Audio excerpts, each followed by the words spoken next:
Now am I live? Now am I live? YouTube, what the heckle was that? YouTube? Hello, YouTube? Are we live now? Are we live now? Am I live? Can you hear me now? Hello? Hello? Okay. I hit go live. So for those that don't know how YouTube works, when you hit, so it's not like Twitch. On Twitch, if you hit go live on OBS, you go live. You go live right on Twitch. On YouTube, you go live on OBS and it feeds the stream to YouTube. And then on YouTube, you have to go start stream. You have to click a button that says go live or start stream or whatever. I clicked that button. The button went grayed out and I started my stream and I spent the past 5 minutes talking to y'all. And then I see somebody goes, has he started yet? And I'm like, what? So I refreshed the page and I hadn't gone live. So I clicked the button, it said going live, and it grayed out the option to hit go live, but it didn't go live. So you guys missed like the best 5 minutes of 3D printing content you will ever see.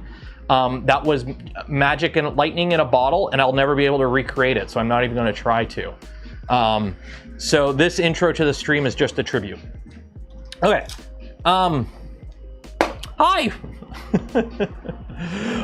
Welcome to the stream that started 5 minutes ago.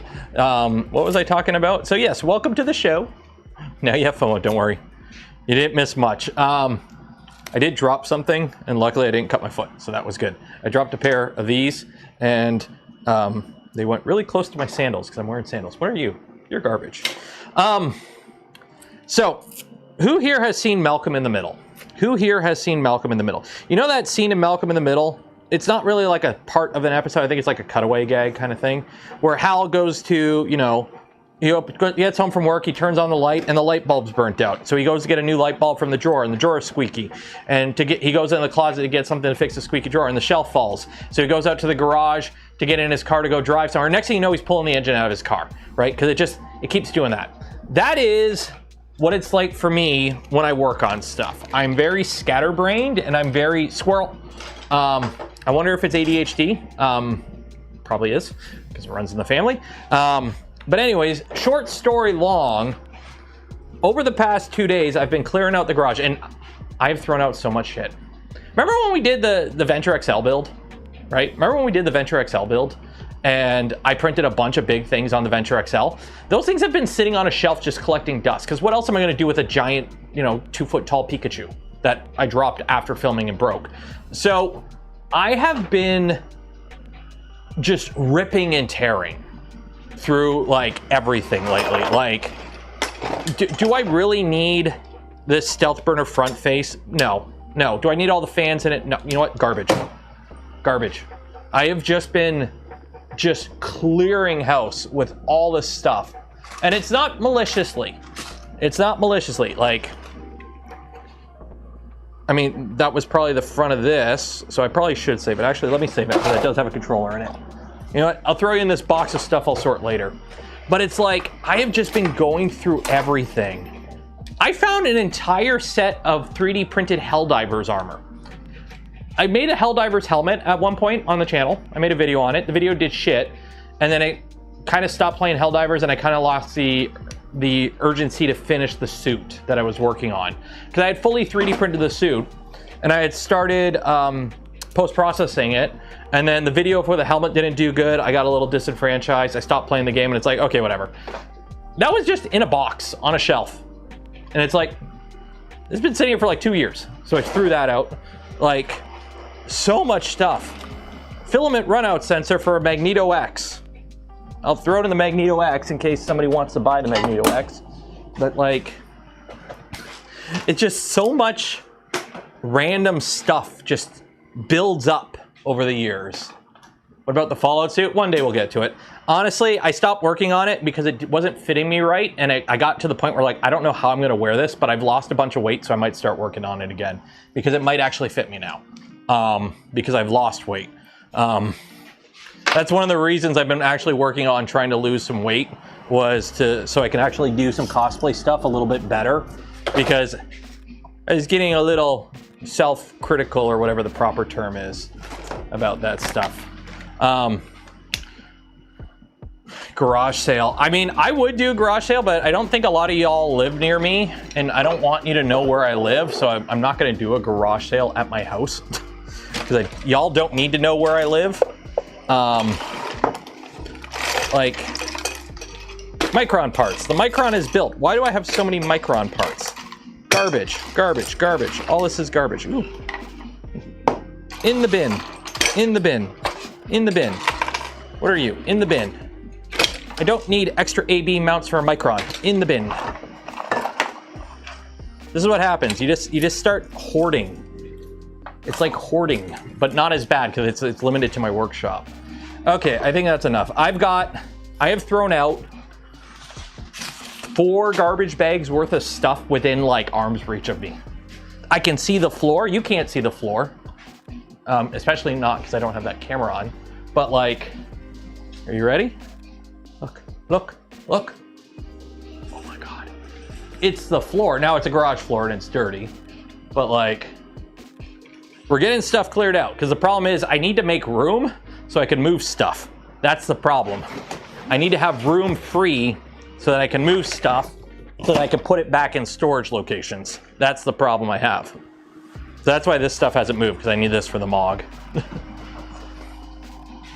Do it at someone else's house. I might put some stuff up on Facebook Marketplace or something, because there are some things I do need to get rid of. Why do I have a 6-inch Tapco concrete screw on my desk? Why? I don't know. Glue gun.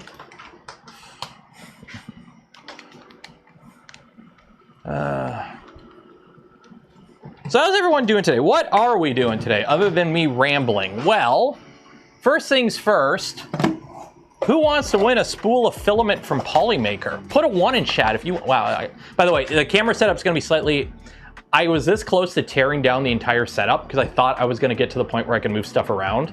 So I was like, I had everything moved out of the way from my camera setup and I had to quickly all set it back up for the stream today.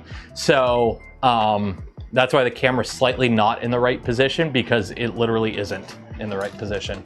Oh my God, why do I have so many of these? Oh, that's where this went. I bought this a while ago to put in one of the toolboxes and then I forgot about it. Oh, we're gonna have so much fun. Why do I have this? Why do I have this? This has been sitting on my desk for years. In the bin. In the bin. Ooh, that'll be a good ISO bottle. I'll save that. What else we got? What else we got? Oh, here we go. Here we go. Who wants to do shots? We doing shots? Who wants shots? Anyone want a shot? We're gonna do some shots. I got some alcohol. It's isopropyl, but anyone want to do some shots? Why do I have? Oh, I use these for painting at some point. Okay. Oh my God. You know how long it's been? I got bamboo poops. Actually, these might be from the VVD. I got printer poops on this desk. I haven't had a printer on this desk in ages. Oh my God. Okay, that's enough for that. If I keep doing this, I'm not gonna start the stream. Let's start the stream. Andrew Rogers, $10 for the Friday fund and gifted sub. Cheers and appreciate it. Gifted membership. Sorry, this is YouTube, not the Twitch. This is the YouTube, not the Twitch. And throw things away. Oh, it's been rip and tear until it is done over the past little bit. It has been nice getting rid of so much stuff. Okay, so we are on page 243 of the Unimog build. So what are we doing today? One, we're giving away a spool of Polymaker filament. Do you want to win a spool of Polymaker filament? Of course you do. Link in the video description. Enter for your chance. We will be doing that giveaway at the end of stream. So to enter that, you're going to have to enter now. So enter now. Get your chance to win. While you're down there, be considerate. If you're going down there to like and enter for your chance to win some filament, you might as well like the smash button while you're down there. Subscribe if you're not subscribed. And if you do want to help support the channel, the content I create, and the things I do, consider becoming a channel member, a Patreon supporter, or if you are really cool, gifting memberships to others. It's one of the best ways to support the channel. Creator Cave, when you're done revamping my Creator Cave. Well, I already have the basement downstairs, the studio downstairs. Again, the goal for the rest of the summer into the fall is streamline stuff. Everything has kind of become too bleh, and I gotta streamline stuff. That's kind of the goal. Make things a bit more efficient.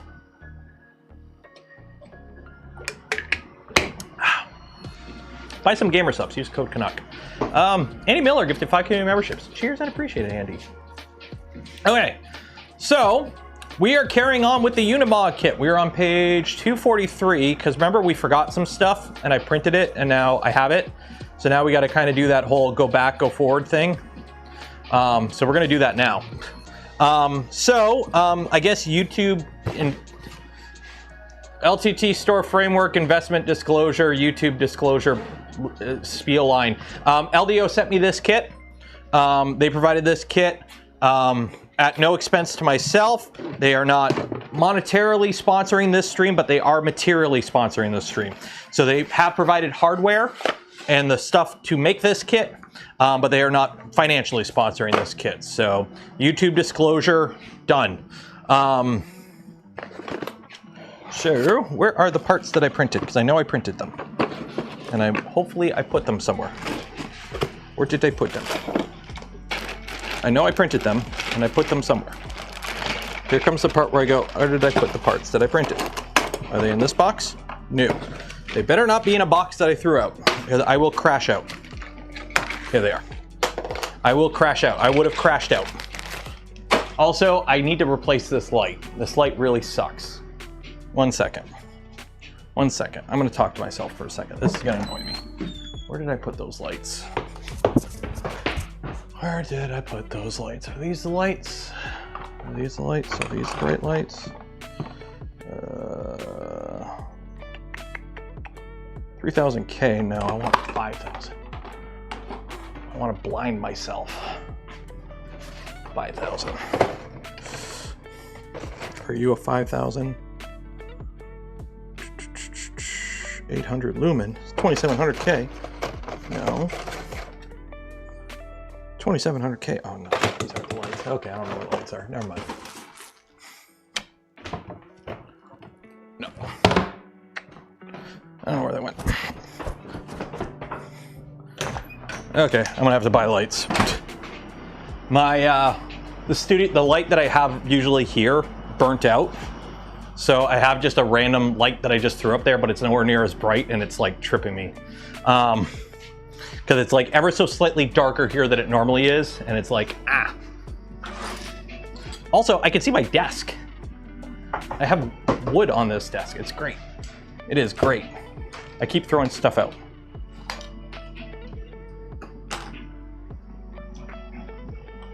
Okay, so second rear axle, 6x6. So I got to put a reinforcing screw in here. Sweet.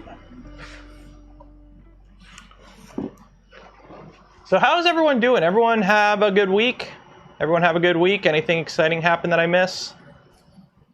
I know last stream we had our chance to get the drama out of the way in regards to nozzle gate. So the nozzle gate drama we've talked about. We're over. We're done with. So what is the next large 3D printing thing that happened while I was on vacation that we need to discuss? What else is there to discuss in the world of 3D printing, additive manufacturing? Did the California bill die yet? Did that bill die yet? Please tell me that bill died. We went to the beach on Tuesday? That's nice. I swam in the ocean while we were on vacation. And if you're wondering how did that go, where I swam, the Titanic sank over there. Did the Southern Fried Gaming Expo. I have no idea what that is. Index coils getting blobs of doom. I'm trying to figure out, like, how? Because you think they would have tested for that, or that would have been something that came up. M1D Kickstarter. I do not like that. I do not like how it's a Kickstarter. Also, I'm sorry. I don't want to see your Twitter post about how awesome it is you gave a company money to pre-order stuff and they're at $10 million in pre-orders. I don't know why. Like, it is so funny watching people unpaid hype up and promote a company. Just because it's... I really think part of the reason people do the whole Kickstarter and then hyper defend companies, I think it's just like sunk cost fallacy at that point. I really think it's like a sunk cost fallacy thing where it's like, well, if I invest in this and something goes wrong, or, you know, the product isn't exactly what, you know, I hoped it was, and it does bad, then so if I defend it, I don't know. It feels weird. I don't know. M2 8s. Okay. Justify the purchase. I know. I find it weird. I don't know. Well, that's just me.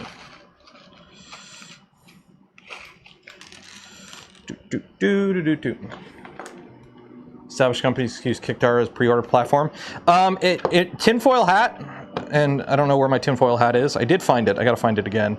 But my tinfoil hat reason that companies like using Kickstarter, one, Kickstarter is pretty much a, let's be honest, it's a marketing platform at this point. It gets eyes on the prize. And you know, Kickstarter does get a cut of sales, but I'm pretty sure that the money they make off of, you know, the advertising on Kickstarter, that using Kickstarter as the advertising platform for a product, is cheaper than a marketing, even with the cut that Kickstarter takes, is cheaper than a marketing pitch out there. And then also, a lot of these companies get, like, you get, you don't have the money a lot of the time to spin up a fab, right? You don't have the money to, you know, start making millions of printers, right? Build the molds, build the assembly lines, the stamp presses, the PCBs, all that, right? So you got to pay for it, okay? Now, people think, oh, we're using Kickstarter to raise funds. Nah, they already got the money. They already raised the money, either through investments, either through venture capital, either through loans, either through using, you know, using their profits or whatever. They've already got the money to make the product. What you're doing is giving them sales before they actually have to sell. So instead of them spending all the money through Q1, Q2, and Q3 and then selling in Q4 and not being able to get a return on that investment to Q4, now at the end of Q2, Q3, and you can go, hey, these printers will be available at the end of the year. Kickstart now and we'll give you a little discount. But that means they get their money for a full sale before the product's even built, while they're still setting up the assembly line. So essentially, you are giving them a way to pay off loans and look really good on paper because they've made profit before they've sold a product. And it allows them, especially if they go the route of venture capital or using a loan, it allows them to pay off loans. Usually if you pay off loans like business loans early, there's benefits to that, lower interest rates. Sometimes you avoid penalties, like the longer you take to pay off, the more the rates go up. And if it's venture capital, then people who invested with you go, oh shoot, we might invest with you more in the future because, hey, we've got a quicker return on our investment. So yeah, that's essentially what you're doing. But they basically kind of get you into that FOMO position where it's like, oh, you don't want to miss out. Buy the printer unseen before review's out. Trust us, the unit that we sent to reviewers is exactly the same as the unit you're getting, and there's no changes, hopefully. Now, don't take this as I'm saying, you know, Sovol or any company that does Kickstarter is malicious. But as a long-term video game enjoyer, do not pre-order. If the product is good, you'll be able to buy it on regular sale at a point in the future. Let other people be the guinea pigs. Now, if you are okay with being the guinea pig and you want to save the money and are willing to take the risk, have at her. But that's something up to you. And always, always, always be hesitant of a first generation product from a company that hasn't done something like that before. So if Creality comes out with a new full-on tool changer machine and they've never done a tool changer before, or they've never done a Core XY, ask anyone who bought an original K1. There's a lot of lemons in that batch, but I had a K1C. That thing worked really good, and apparently some of the K2s now are actually pretty solid. So, you know, you might just have to wait a little bit. So we've done that. So we've got to build all these, which we've already done. So we've already built some of this because we had to jump ahead because I was missing parts.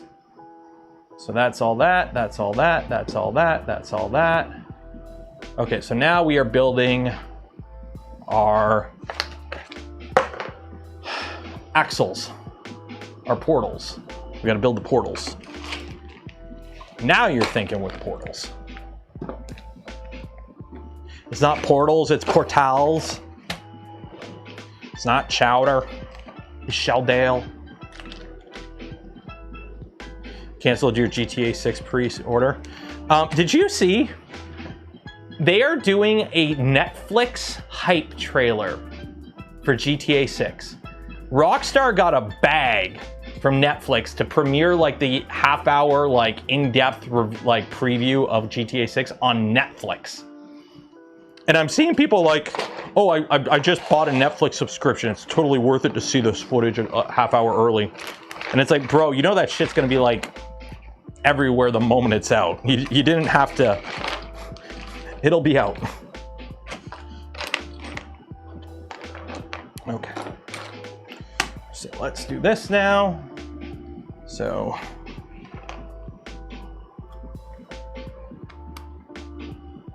Are these the right pieces? Oh, here we go. This is the right piece.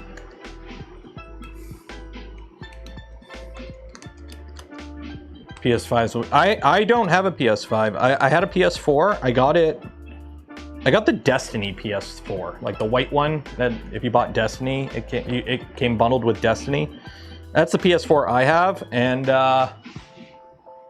I haven't touched another PS4, or I barely touch PS4 games, so. Install and the X marked on the pot to verify the pro. Both of these have X's.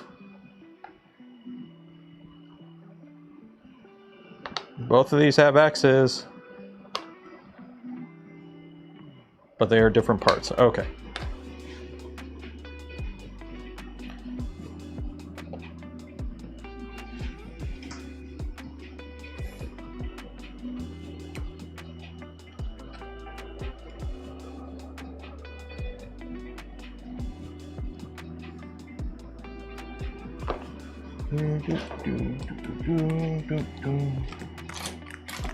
I'm looking.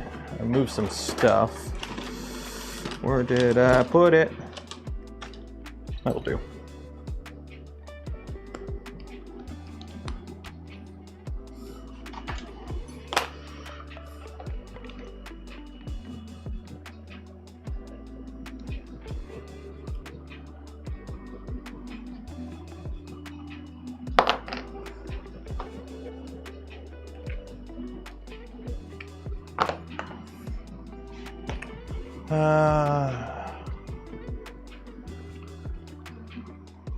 You get any consoles for your little guy? I mean, we have a Switch 2, but we bought that before he was born, I think, or like, or we have a Switch 1. Sorry, we don't have a Switch 2. My wife looked into getting a Switch 2 because she plays it more than me, and she's like, "There's like not enough games to be worth getting a Switch 2 right now." And I'm like, "Yeah." Like maybe when the Ocarina of Time remake comes out, but like, although I will say the little guy.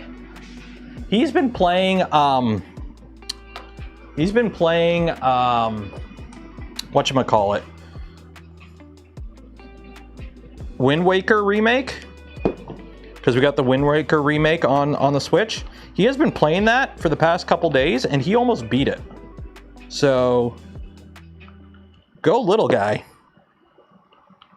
8 years old. I mean, I learned to read off video games and I turned out okay, so I'm 225. I was raised on TV and I turned out TV. And for those wondering, yes, I did learn to read from video games pretty much. I learned to type playing StarCraft on Battle.net.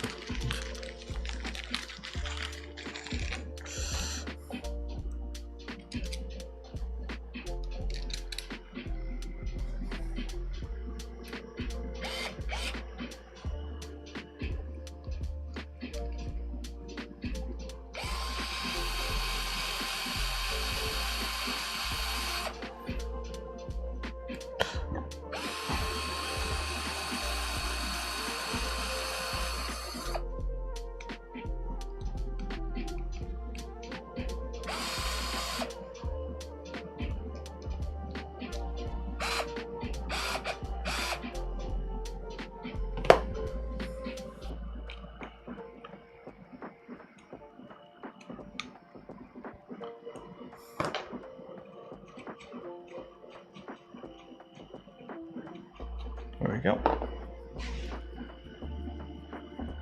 So I'm going to be doing the other side at the same time because they're going to be the same. So why not? Might as well do both sides at the same time.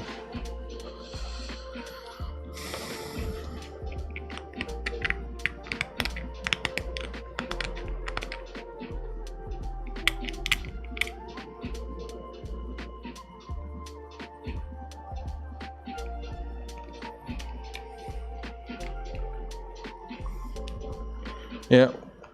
Like, so when I was in school, grade school, they had typing classes, right? The problem was I switched from the Ontario French Immersion School Board to the Ontario English School Board. And when I did, or I think it was, yeah, no, it was when I moved school. Yeah, no. I can't even remember if it's when I moved from one school to another or I went from the English to the, or the French to the English board. But basically what ended up happening was the year I would have learned typing would have been the next year. And then when I moved to the next year, I moved to a different school board or a different school. The typing was the previous year. So I never had like a proper like Mrs. Beavis how to type class in school. I missed it. So I had to learn how to type on my own. So I type weird. Like I don't type normally, I type slightly differently. It's weird. It works, but like I'm a self-taught typer, if that makes sense. Where did I put my knife? How did I lose a knife? That's not a knife. This is a knife.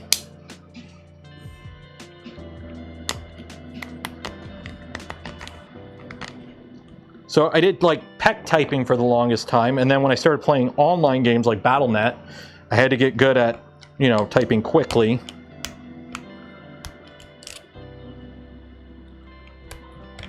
So it just kind of, you learn it.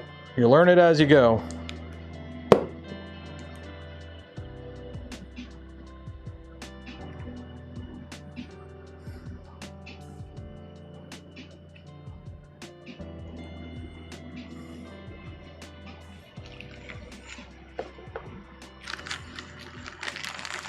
Typing on my freshman year of high school on an electric typewriter. Yeah, I mean, so I grew up in the 90s. I was born in 88, grew up in the 90s. So I think I remember one of my classes, the library in one of my schools did have an electric typewriter set up.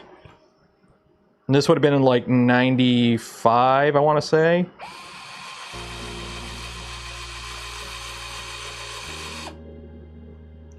Like in the early 90s. Because this would have been grade... Ooh, I want to say grade 3, I want to say.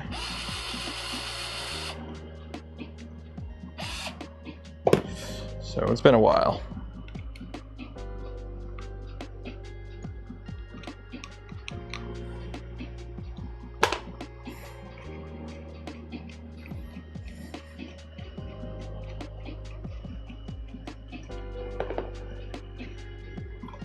There we go.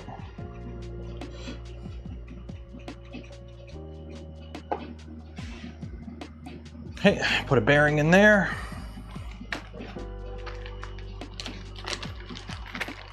Graduated high school in 1980. Oh.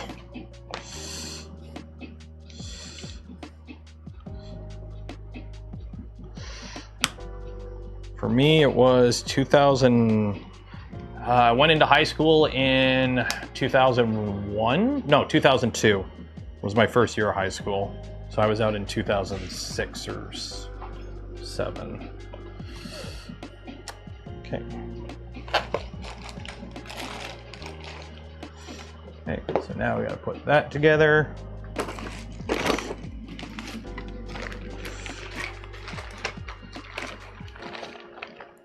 Which looks like this guy.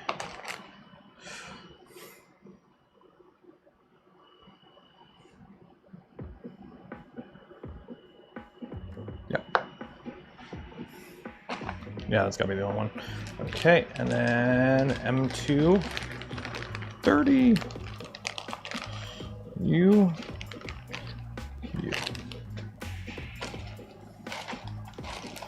Ba ba dum, ba ba dum. So, if all goes well, hopefully. Thing is, I want to get like everything, like I was this close to tearing down this setup and starting to move stuff around. And then I'm like, you know what? I still want to do more before I do that because I have to make room. Like I got to put all these printers somewhere. I have to put all these printers somewhere.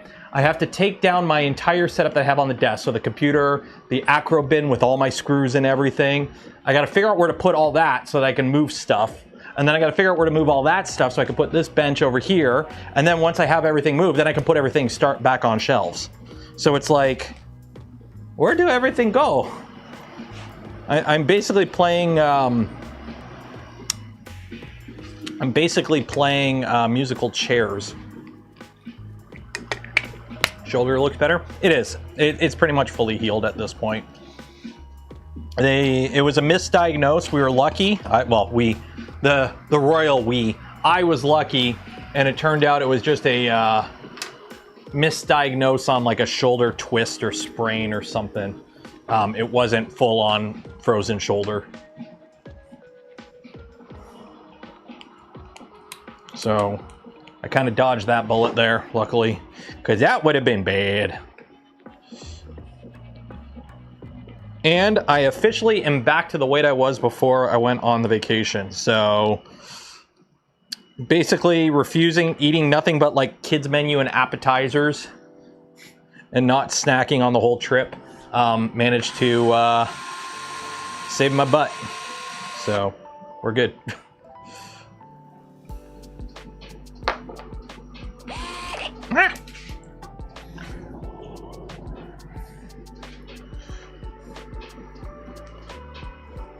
I only gained like a pound or 2 pounds, and I was able to get rid of that pretty quickly.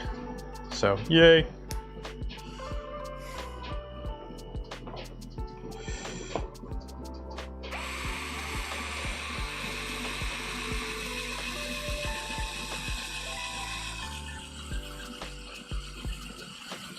PC since 95. We got our first family computer, I want to say, in 98. And one of the first things I did was look up cheats for Turok Dinosaur Hunter on cheatcc.com.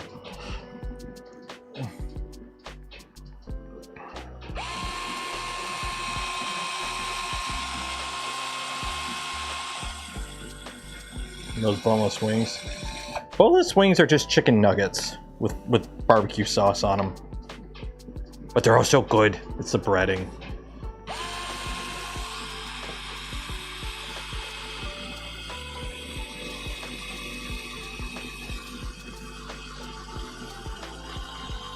The family pack meal. I climbed a mountain. I am so happy and proud of the fact that I climbed a mountain. I summited a mountain that was a mountain. It technically was 840 meters elevation.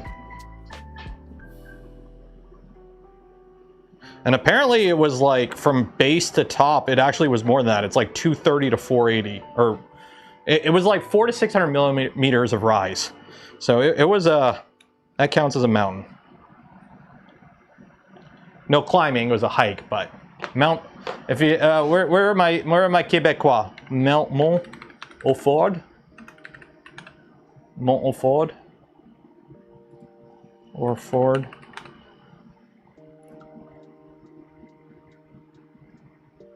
Mont au Ford. Yeah, this place.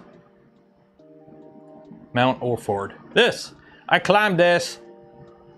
It's top. So it's, what is it? Top elevation's 853. Base elevation's...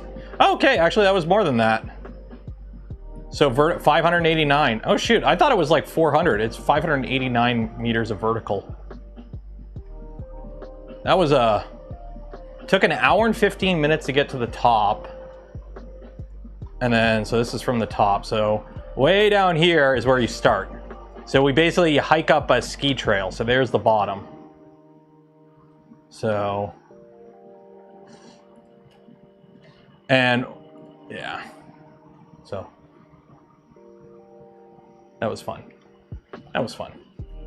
And then, you know what really sucks now that I'm back in Essex County here? Shit sucks here. It's flat. It's boring. I hate living here. I want to move. I want to move back up north. I've been here for like, back home for not even a week, and it's like, I don't want to be here. Shit's flat. It's boring. There's no outdoors. There's nowhere to hike. There's nowhere to camp. There's nothing. I hate it here. Take me back. Country road, take me home. Apply a lot of grease. Okay, I can do that.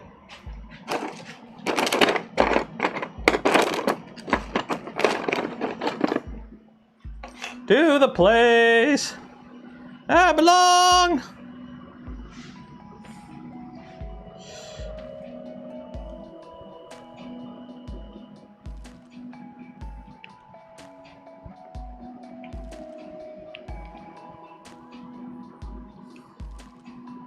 Does that look like a lot of grease? That looks like a lot of grease. That'll do.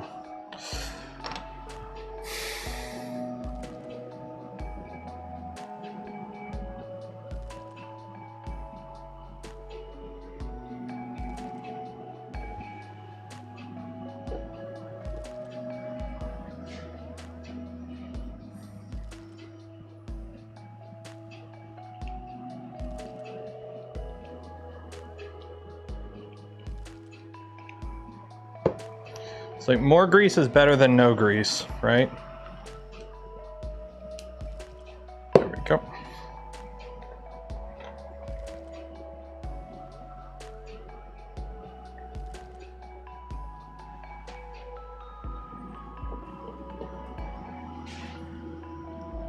Dim mount SI in Washington and Pikes Peak in a truck, much different experience. Pikes Peak in a truck. Speaking of trucks, I don't know why. Well, I know exactly what triggered it. I'm going down the K-Truck rabbit hole again. I do not have the budget for a K-Truck, but I would love to get a K-Truck. I don't need a K-Truck, but I want to get a K-Truck. I want to get a Subaru Sambar. Why? I don't know. This channel is nowhere near popular enough or has enough street cred to justify buying a vehicle like that to make content for the channel. But damn it, I want one.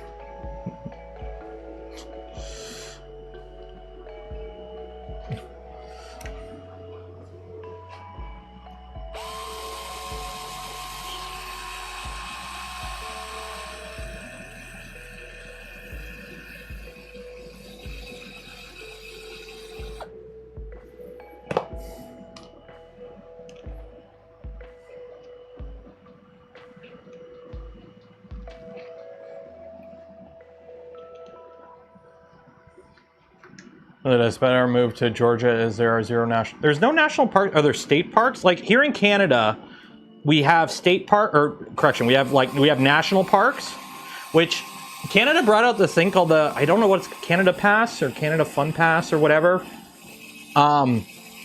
But basically, like, this is the second time they did it. The first time they did it was in like 2022 after COVID. And then they brought it out this time because like no Canadians want to go to the States. So right now, all Canadian national parks are free for like July, August, September or something like that.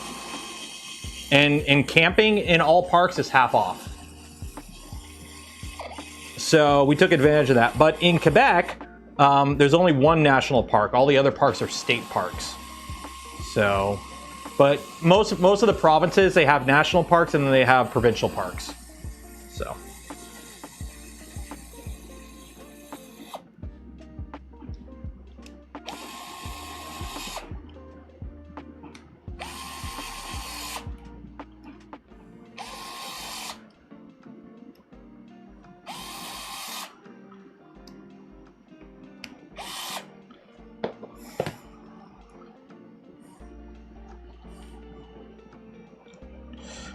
I've been like binging YouTube videos like, okay, how much 3D printing content can I get out if I drop 10 grand on a sandbar, because that's roughly how much they cost up here, 10 grand Canadian, can I make that much back in the channel? And the answer is no. I think pretty much every single YouTube video I've ever done, I've lost money on. So it's like, dang it. We don't have no Whistling Diesel zip tie tuning budget.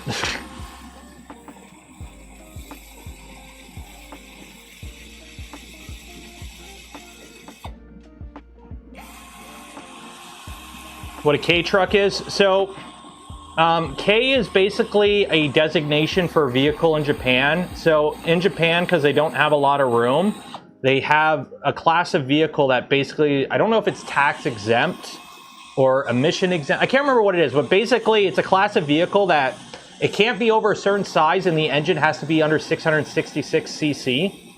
And you basically, it's really cheap to operate and drive. So they're basically like super compact vehicles. So a K truck is basically a super utilitarian truck that sits 2 people in the front, has like I think it's like a 6 foot by 4 foot bed. And the whole vehicle is like 11 feet long. And it has like 50 horsepower.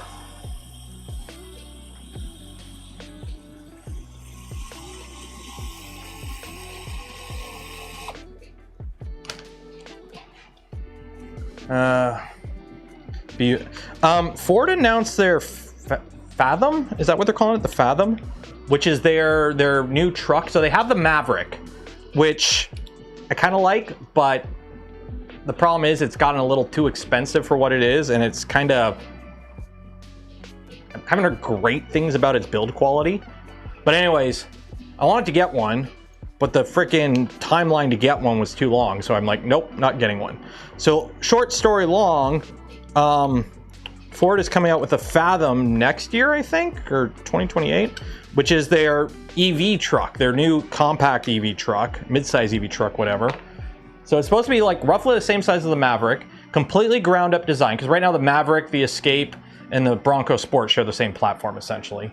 And it's supposed to be like $28,000 US, which if I was an investor for Slate, I'd be a little worried right now. Or Tello, or any of those other cheap truck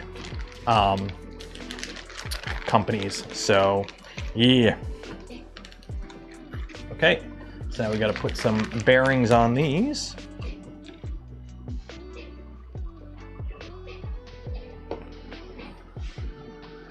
I'm going to need a 1, 2, 3 block for this.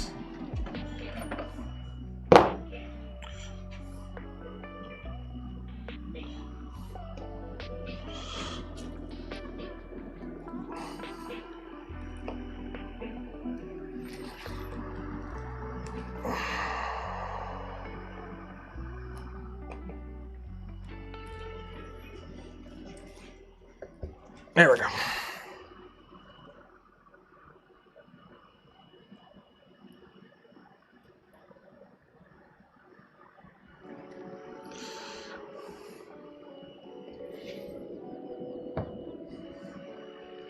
Oh. Help put that on. I'm going to put a little grease.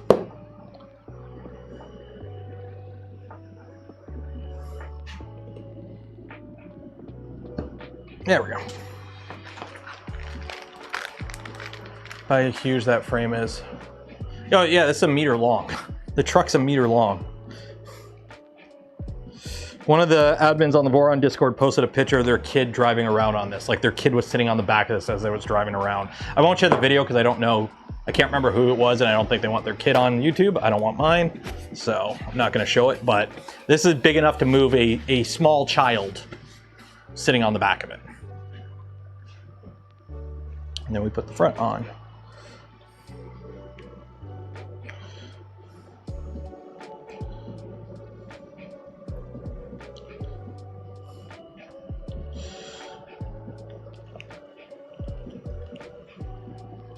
More grease.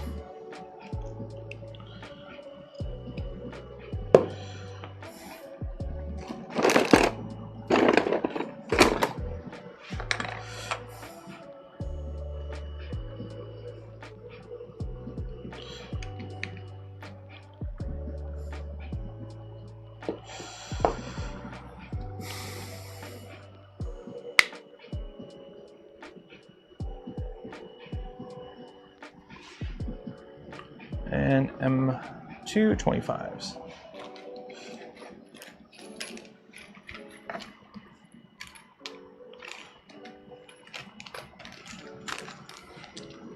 Slate pre-order because of Ford Fathom.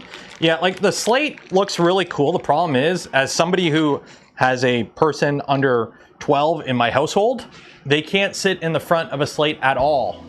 Like, I mean, technically by law they can because the vehicle has no back seats. But I would not want to put my 8-year-old child in the front seat of a vehicle. So they wouldn't be able to ride in the front seat of it at all. And then if you put a seat in the back of the Slate, the only option is bench seat, which basically you lose the trunk. So it's like, I don't want to be pulling a seat in and out of the vehicle every time. Like if they had like a quick release jump seat that you could easily put in and out for just one passenger, that would be kind of cool. But they don't. You have to get a whole bench. And then you have to put a roll cage. And it's like, well, you have to get all this stuff, and now you can't use it as a truck anymore. And then the price gets as expensive as a Maverick or the Fathom at that point. The moment you option it, like there are a couple folks in my town that I've seen them around at like farmers markets or whatever. There's a couple farmers market stores that basically they run out of either a Ford Transit or literally a K truck. Like one's a flower shop, one's a bakery. Those are the kind of people I could see, or like intercity commuting, intercity delivery trucks, where like the base model Slate makes sense, right? You're gonna put something in the back. You're not putting people in the back, you just use it for storage or whatever, or you're customizing it. That's where the Slate's gonna shine. A small, compact, it's basically an electric K truck. The problem is, you can buy 3 regular K trucks for the cost of a Slate. F-22s are flying. Well, I mean, they do fly every day. But over your house, what did you do? What did you do? Craigord, what did you do?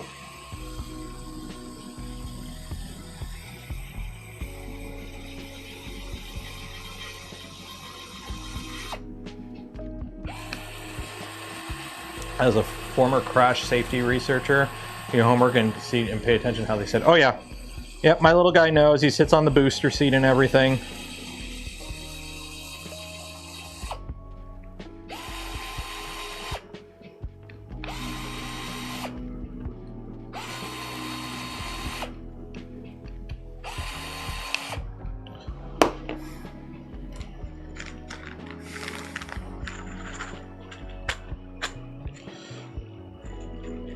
Although there was a, what was it, yesterday or the day before? Actually, it was Monday. We're coming back from Costco, so we had to do a Monday Costco run. We were coming back, and there was a U.S. Air Force 747 flew over my house. And I'm like, what are you doing? So I'm like, that's a big boy, and it's flying low. And I'm like, why is there a 747? Then I pulled up flight radar, and it's like, oh, an Air Force 747. I'm like, what are you doing over here, buddy?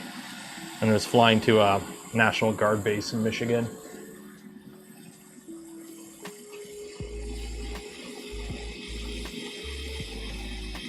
Because the Air National Guard base on the other side of the lake for me, they just got rid of their A-10s and now they fly F-15EXs. The ground attack F-15 there. So, yeah, they're a bit louder when they fly overhead. Because my house is under the flight path between that National Guard base and one in Ohio. So every now and then you get Ospreys and whatnot flying over my head. And it's like, what the hell? Are the Yanks invading?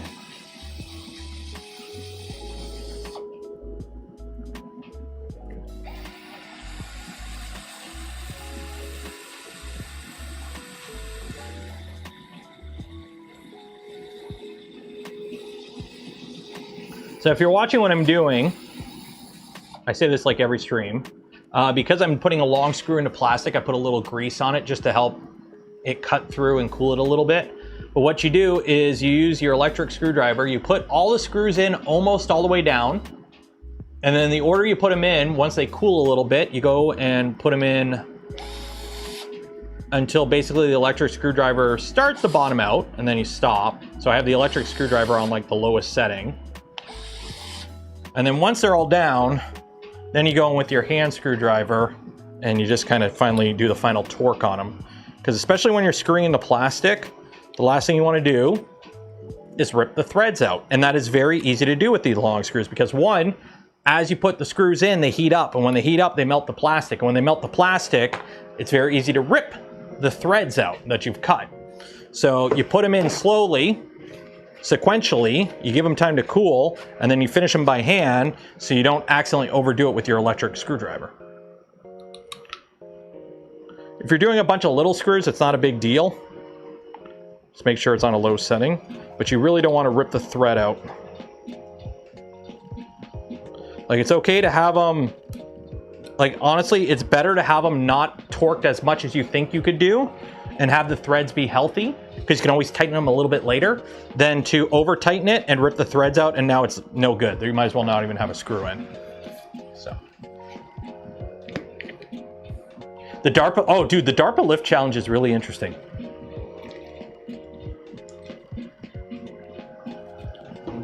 I watched some videos on it yesterday. It is kind of like, it is one of those things, like a couple of years ago, they did a thing with like humanoid robots, but this one's pretty cool. So, what it is, you get like 6.5 million in prizes, but basically you have to build a drone that weighs less than 55 pounds, can lift 4 times its weight, and then do like a whole course and everything. Which is apparently really hard because like even like military grade helicopters designed for heavy lift can do like 1-to-1 in terms of weight. So like a 20,000 pound helicopter can carry 20,000 pounds. Even most drones are like 1-to-1. So being able to do like 4-to-1 sustained, if you can build something, and like I guess one of the teams was literally like guys in their basement and they built the drone out of like foam from Home Depot. So that was pretty cool. All right, and then we put this axle on, or put the hub on. Is this it? This is it. This is it. This is it. Install the hub with 6x6 screws. Okay, where is my drill? Do I have a drill? I do have a drill.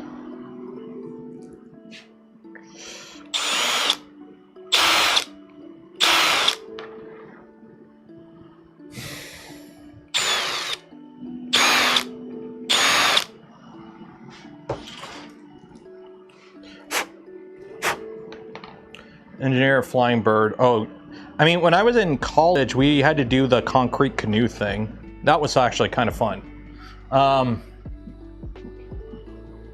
So we did the concrete canoe.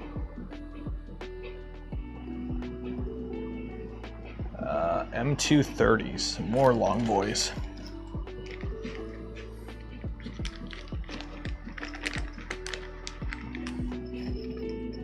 Payload to weight ratio. Yeah, it's like the rocket equation. Like we keep finding these planets that are like 2 times as dense as Earth, or like twice the gravity. And then like, oh, life can survive there. And then you do the, like anyone who's played Kerbal Space Program, it's like if the Earth was like, had like ever slightly more gravity, like right now we're at 1 G. If we were like, I think it's like 1.4 G. it's like the how big of a rocket you would have to build just to put Sputnik into space is insane. You basically have to build a Saturn V to put a Sputnik in space. It's like, oh, we lucked out. Oh, we lucked out. If the Earth, if we had more gravity, we would be so screwed.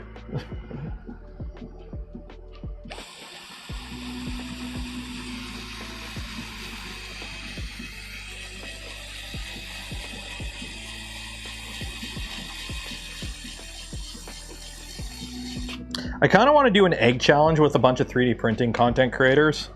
I floated this idea with Joel a while ago, and I don't think it didn't really go anywhere.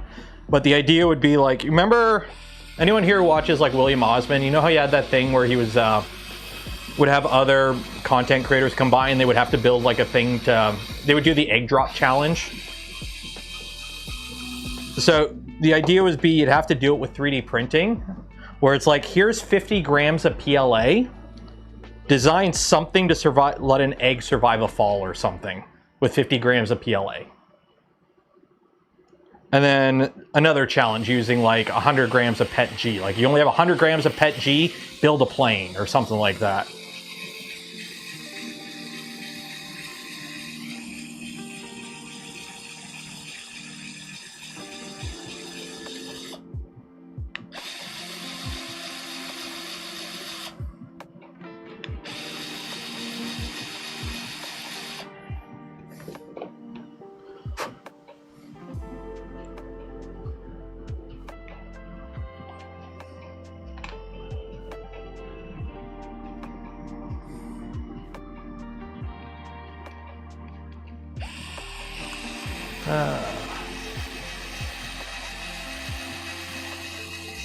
The flying vehicles in Dune, ornithopters.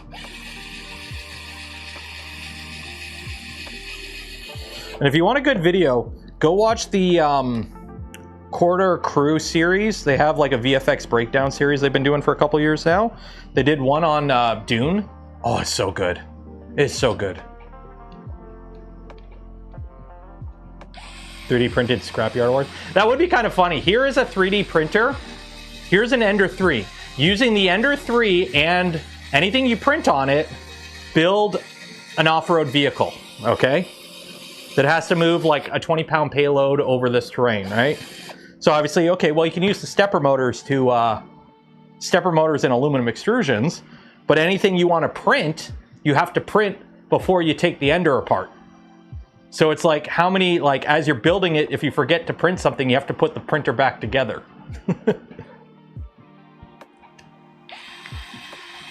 That would be funny.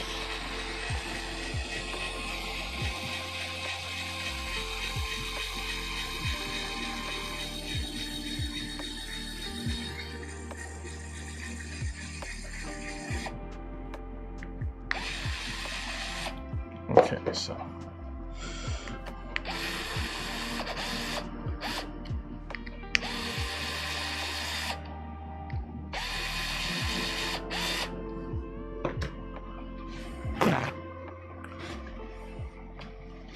Build a rook.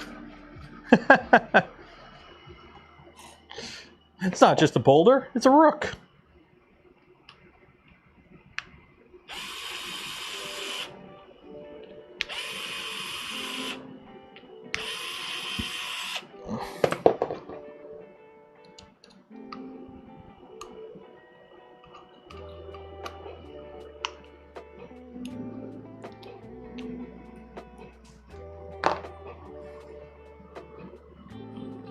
There we go, there's one.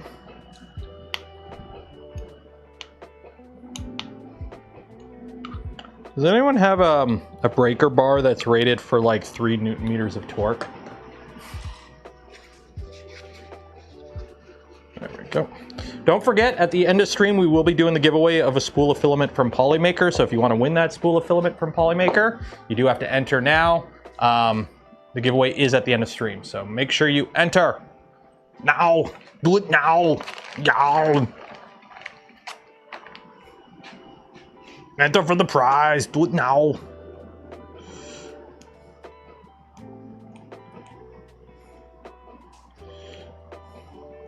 Hey, did you guys hear?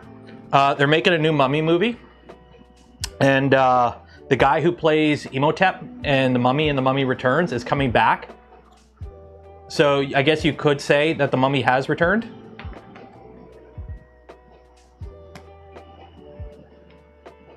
Also, Benny's back.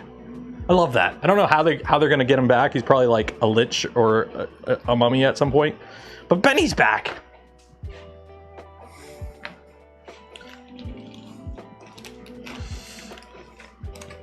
More people need to watch The Mummy if you haven't watched it. It is such a good movie.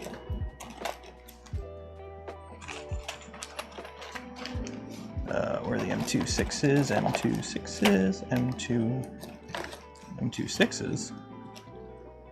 210s, 30s, 2. Uh-oh. Oh, we're there. Oh, God, no! So you're on the wrong side of the river. Hey, Benny.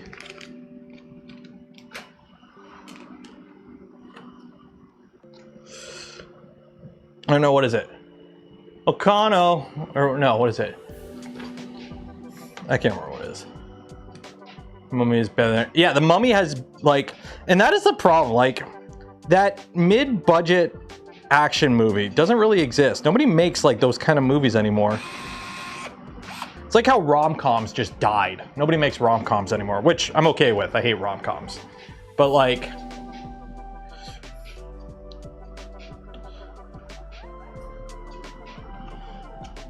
oh, that's right. Hey, Okano, we got all the, look who's got all the horses. Hey, Benny, look who's on the wrong side of the river. That's what it was.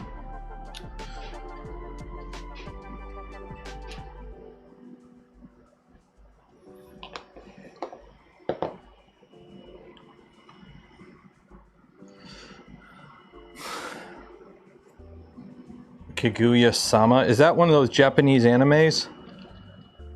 Oh, it's just like one of my Japanese animes. I need to start watching the new Ghost in the Shell with the wifey.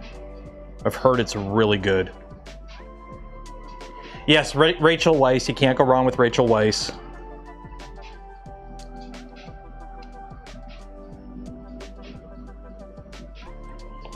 Okay. So we've got those installed, and now we got to put all this together. Yay!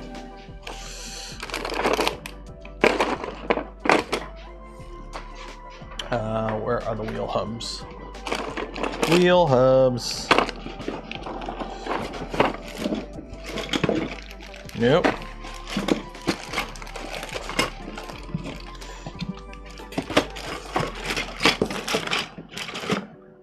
Do I have wheel hubs? I should. I've got a bunch of these guys. No.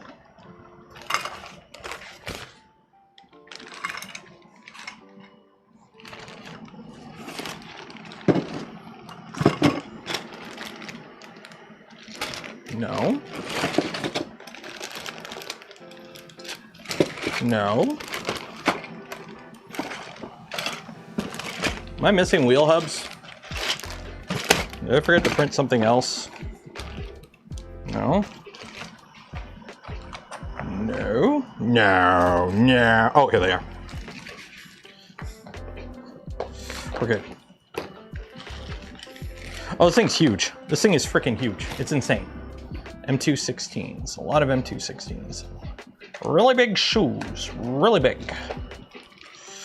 So, these attached to that. To that.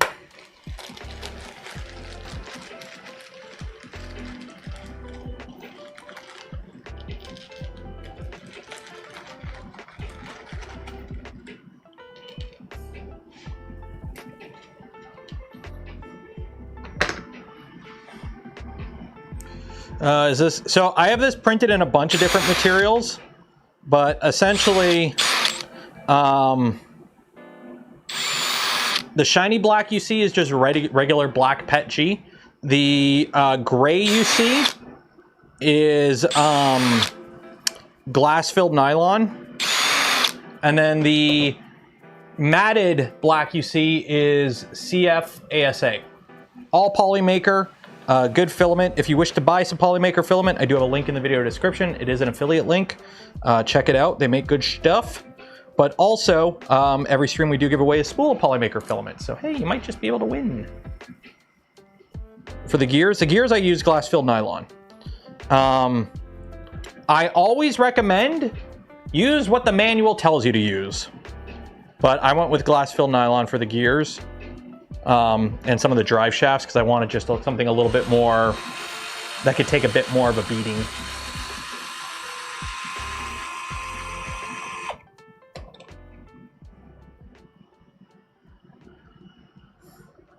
Is glass filled better than carbon fiber?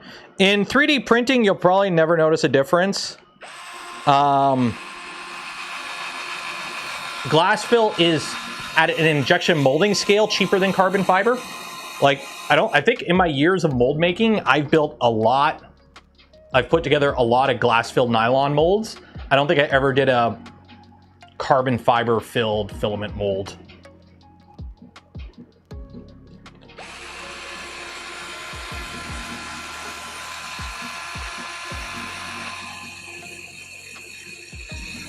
Makes them abrasive. They are self-wearing. They'll hone themselves on each other. Or something.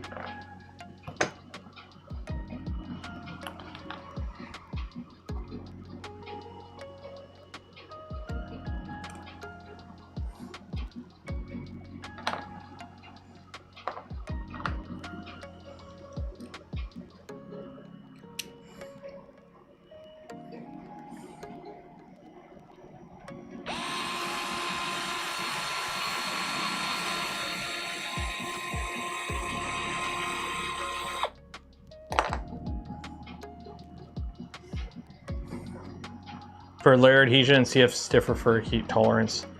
I mean, I don't think it's going to change your material properties too much, honestly. Like, I don't think if you print something in glass-filled nylon, like same manufacturer, same percentage in glass-filled nylon, and then print the same thing in carbon fiber nylon, I really don't think you'll see too much of a practical difference in materials. I went with glass-filled. You want to know why I went glass-filled? Because I already had it.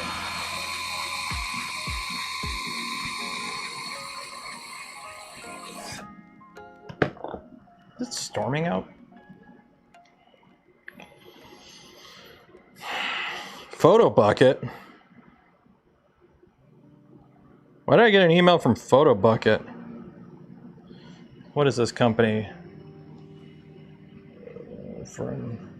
What is Laser Pecker? Who is Laser Pecker? I don't know. Maybe I'll reply. I have been so disheartened. I get so many freaking emails to my business account now that are just AI slop.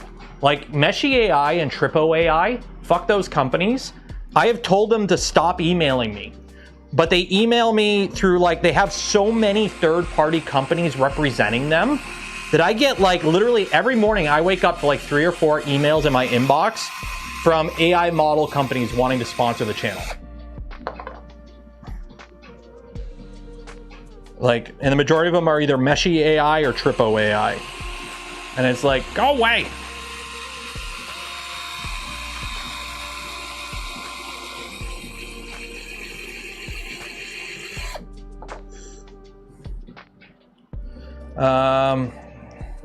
Known brand for laser stuff. Are they good?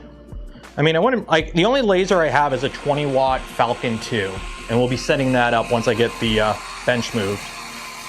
We Create reached out to me. Does anyone know anything about We Create? I've looked up a couple like reviews of them on Reddit, like what people think about the company, and it's kind of like, it's okay. Their software kind of sucks, and they don't really have proper light burn support. So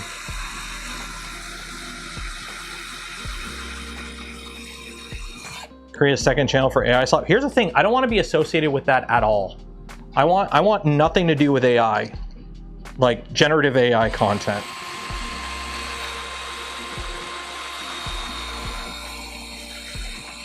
KB3D Chris, he knows. Okay, so they are. I'm not well versed in laser. I just saw I got an email from them. So I'll take a look at it after the stream. If you guys, if they seem to be on the up and up, reach out. Because once I get the garage moved around and everything, I want to start doing more fun projects. I'm having a lot of fun with this build. Obviously, this is something that makes more sense to do on a stream, because I'm not going to build this for 48 hours and then do a 10-minute video that tanks on the channel. But I do want to do more fun little projects. So use AI to translate your content. Nope, I hate that. I hate that. I absolutely detest when I load up a YouTube video and it's an auto-translated video from like German or something. I can't stand it. I can't stand it. I don't trust AI to speak properly to translate to translate me to another language, if that makes sense.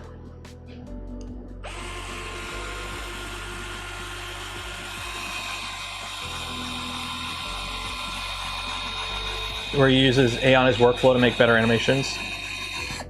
Yeah, I don't like it. Yes, AI to make, you know, animations. So is he using it to generate? Because here's the thing, AI just kind of regurgitates based on trained info. It can't create new. It just regurgitates. It kit bashes data unless they've changed drastically. But like, here's my biggest problem with using generative AI. Okay, because a lot of creators are using them for thumbnails now, and my honest opinion is it looks like every other AI thumbnail.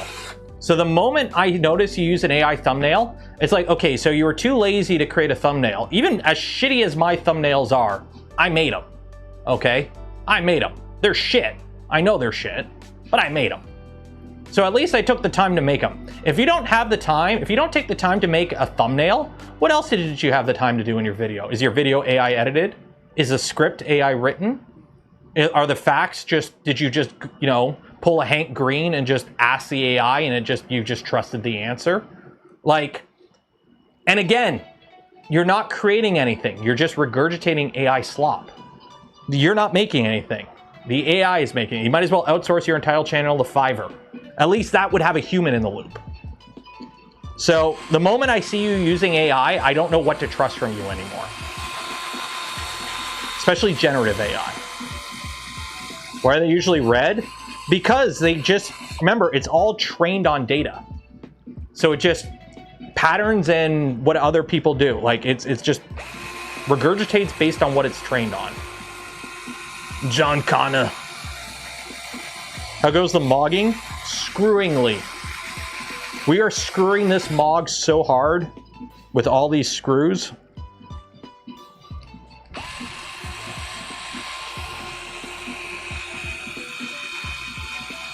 Well, you already have to flag your video if it uses AI generated content. There already is when you upload a video. There's a box that you have to tick if your video is a sponsored video or you have an ad read in it.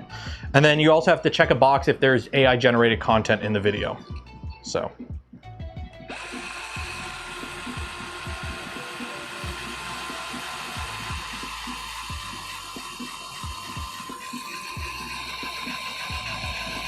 Yeah, who was? I can't remember who it was. One of the Japanese 3D printing content creators. They posted a bunch of thumbnails that they made with AI, and they're like, "Oh, honest opinion, what do you think?" And I'm like, they look like every other AI generated thumbnail, which is to say, they look like an AI generated thumbnail. They don't look like you know, they look like everything else that's AI generated. So how do you stand out when everyone else is using the same? That's my biggest Black Mirror peeve about AI. If everyone uses AI to generate their content, then there's no unique content anymore, because it's just going to keep regurgitating the same thing in just different packages. It doesn't create anything new. As crappy as my thumbnails are, and as shitty as my videos are, they're my videos. They're my thumbnails. They are 100% human. And I'd rather make that than ask ChatGPT to do it for me. How's the arm? The arm's good. It was the shoulder, and it turned out it was just an inflamed shoulder joint instead of whatchamacallit, frozen shoulder. So I lucked out big time because it took what could have been a couple years to heal down to, you know, a week and a half to 2 weeks. And the number of times C-Suite asked me to use or say and ask AI, oh yeah. Because AI is impressive to those that don't know better, I think. And all the tech bros just keep hyping it up nonstop, which annoys me. Okay, M212s. Also, I don't want to do it, but I want to sit down and do a video where I just kind of, how do I word this properly? They're not a content, they are a business in 3D printing that they're focused around mass manufacturing using 3D printers, and they keep tweeting out stuff about how this is like the end of injection molding. And I just want to do a video where I sit down and go, no, your 3D printer is not going to replace injection molding anytime soon. So that might be a desktop rant video I do this weekend, where I just like, yeah, no dog, your 3D printing is not replacing injection molding anytime soon at scale. Like small scale stuff, yeah, sure. And for like prototyping and limited batch production, especially on a short timetable, yeah. But you will never beat injection molding at scale, or depending on the material at all. Because remember, every time you 3D print something, that plastic has already been degraded once. Because every time you melt and re-solidify plastic, it degrades. And when you 3D print plastic, the filament has already been melted and re-solidified once. You've already taken resin and turned it into something else. So you've already degraded the plastic one time. Slant opinion, I strongly disagree with. Like, I got nothing against them as a business. 3D printing at scale does have a very valid use case. But I think he's a little too tech bro hypey when it comes to like,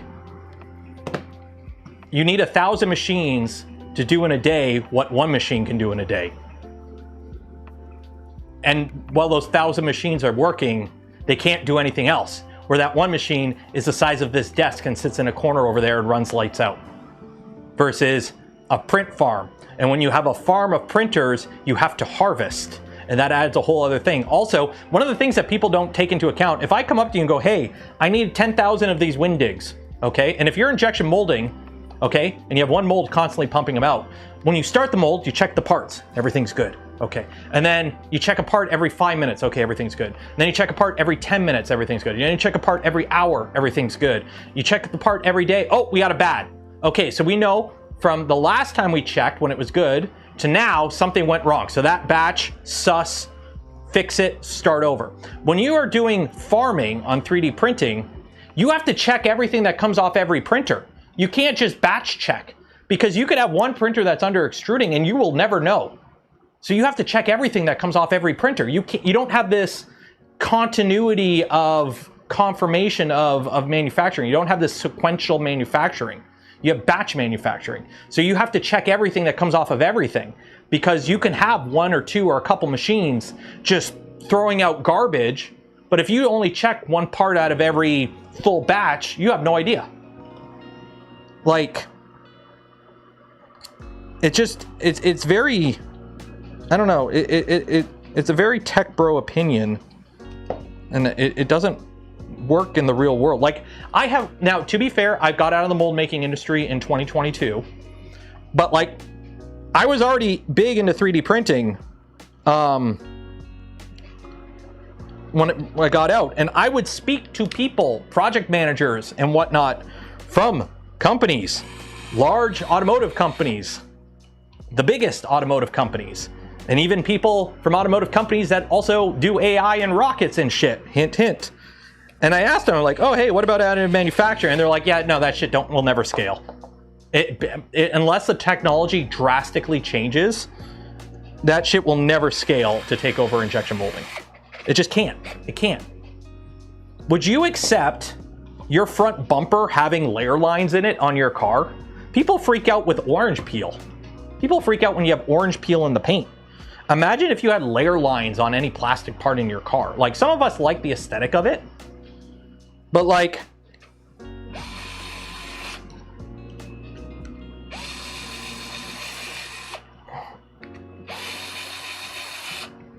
it's just, I don't know.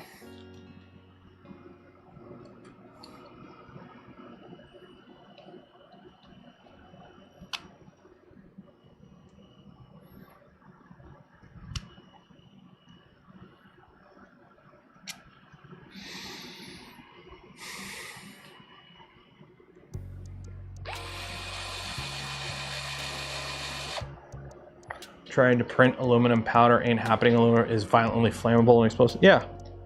It's like, there are very valid use cases for this technology, but replacing production injection molding at scale is not one of them.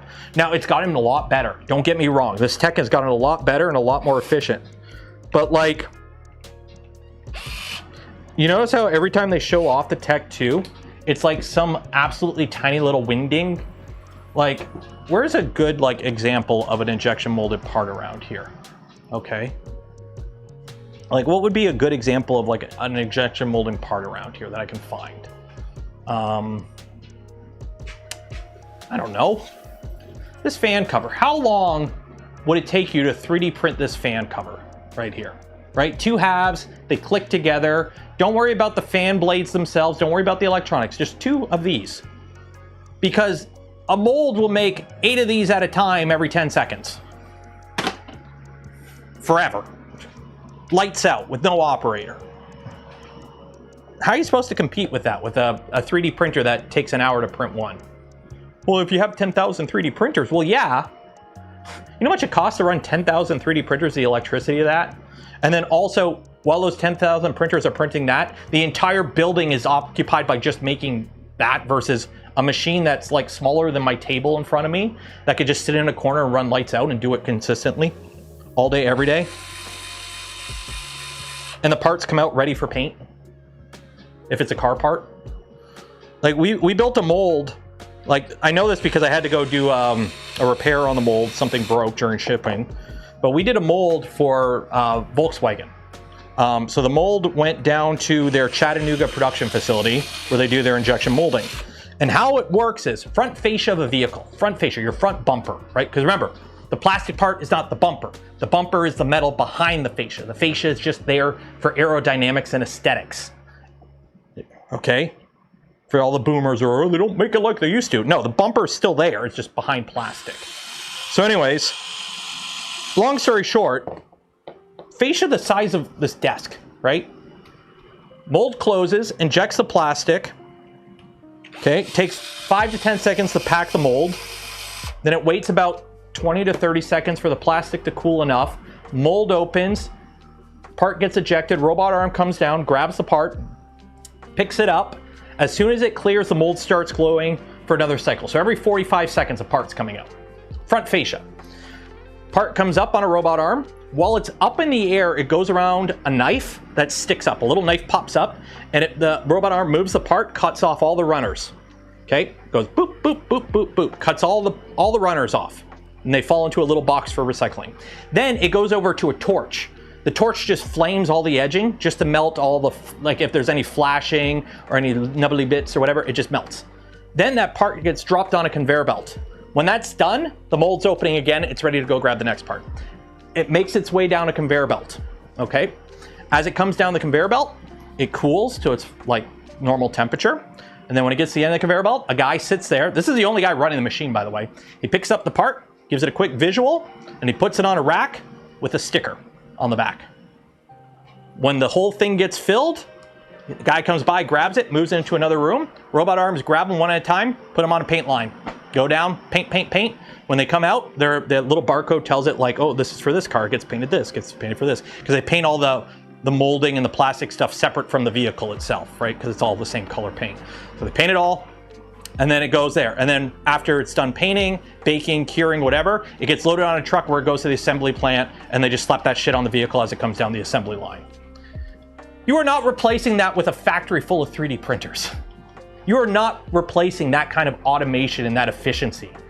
Because this is just-in-time manufacturing. They usually kept about a day's worth of parts. So if like something broke on the machine, they can still, the production line could still run for about a day or two. So they had parts, you know, saved up, but it was for the most part just-in-time manufacturing, which I have my issues with to begin with. 3D printing molds faster and reducing the need for super long. Well, that's the thing too. You can 3D print molds, and also what a lot of people seem to forget is you can just manufacture the insert. So you have the entire mold is basically a shoe that you just put a little insert in to swap it out, especially for small, simple parts, like the Smarter Everyday knob. That's just an insert. So you just put a new insert in a tool that's already built, and that's a heck of a lot cheaper. Like the molds I built were $1 million fascia molds for automotive industry, or grill molds that cost hundreds of thousands. Like the cheapest mold I ever built was like 20 grand. You get a mold for, you know, a screwdriver cap or body, you know, like this orange part here of a screwdriver. You get one of those molds from China that'll be good for a couple 100,000 parts for like less than 5 grand. And it'll be at your business in a couple weeks, if that.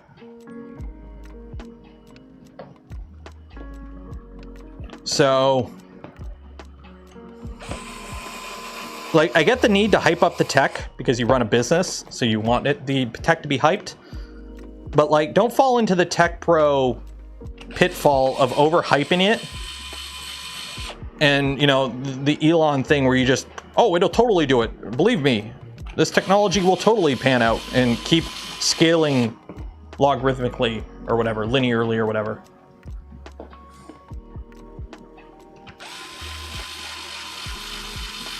Baby belt finished? No, we got to finish installing the bed and do the firmware.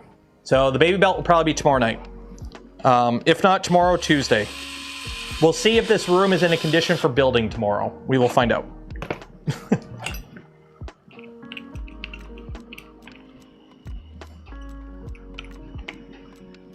PCB weight. Yeah, China does molds quick and cheap. They're not great. They're good enough.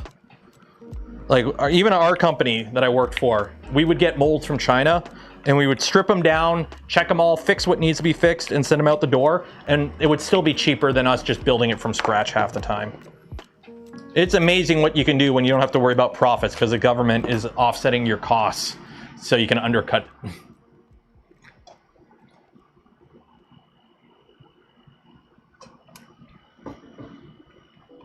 Okay, so we've done that. We got both of those, and now we put these on. So this is the final countdown, or axle. Axolotl? A lot of axle? Axolotl, a lot of axle.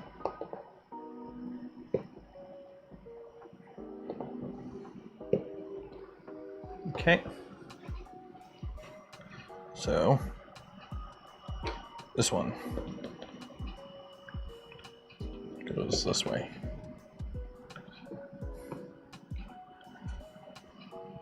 So what I gotta do is on the lube.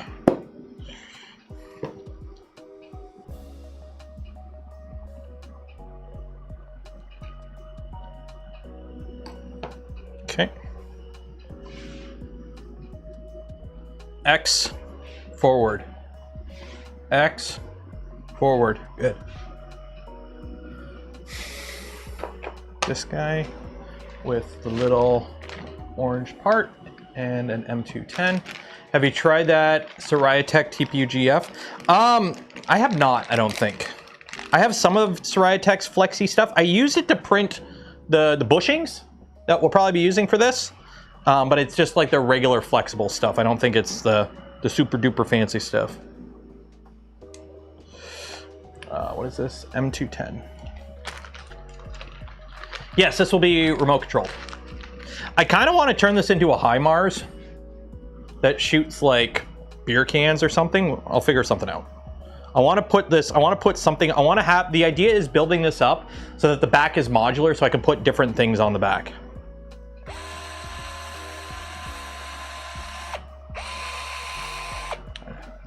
Ah! Oh man, it is so easy to find stuff on the ground when your ground is clean. Did you know that?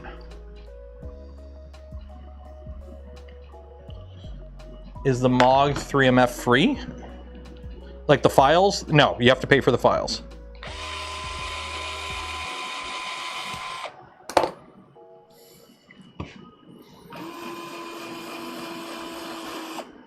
There we go. Okay. That one, I probably got to do it to the other side, so I'll do the other side now too.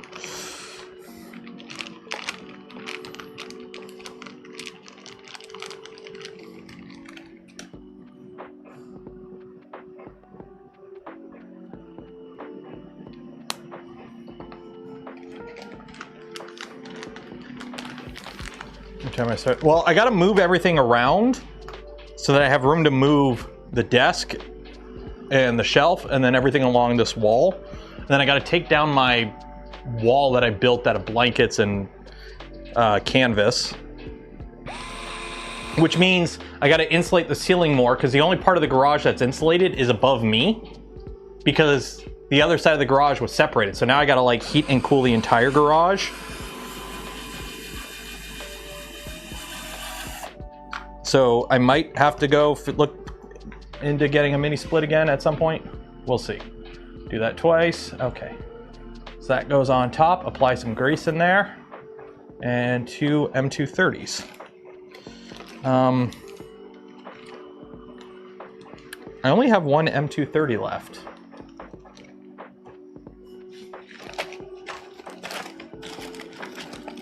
I only have 1 M230 left. I have 1 M230 left. That's not good.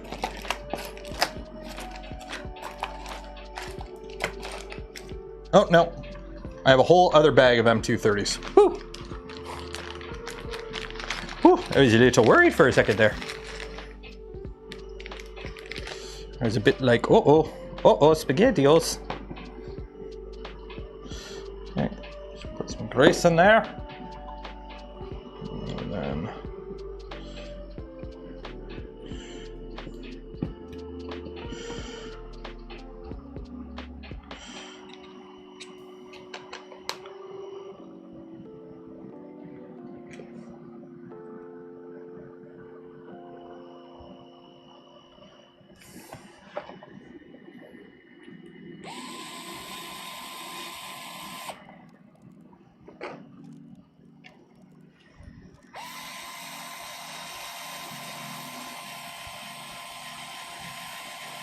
what am I doing the move? Well, I'm moving stuff around right now already.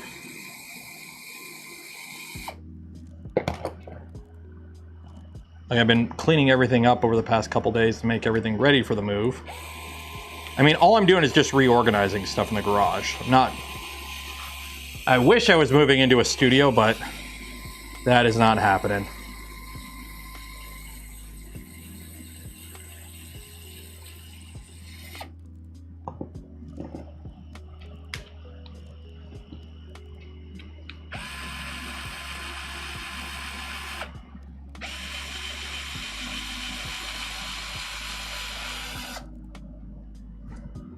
Oh shit, shit.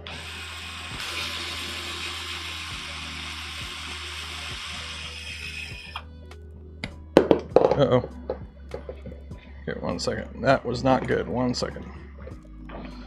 Ah!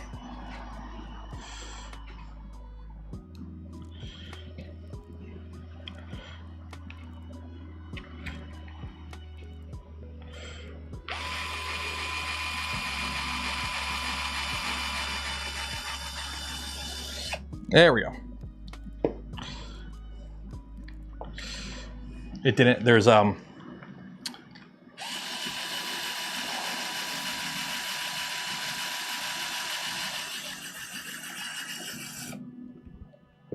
screw goes all the way through into this bottom part here. Okay. M212.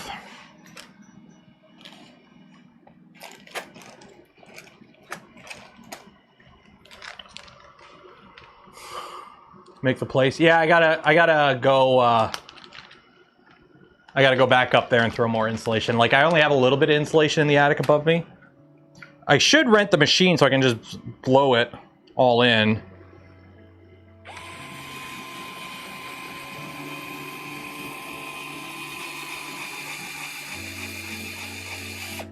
So my problem is, that's my electrical panel. All the wires come up and then over, and then they go into the rest of the house. So they got a bunch of wiring above me. That's a pain to work with. Okay, let's do the other side now too while we're here. While we're in here, let's do the other side. So I'm 230, so there's a splooge of grease in there. Grease in there.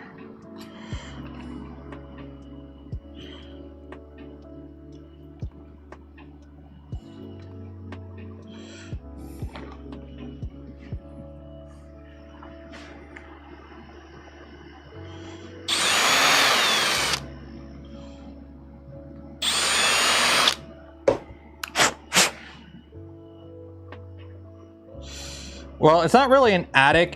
I mean, it is an attic space, but it's not like an attic above me. It is literally just like, it's just the rafters.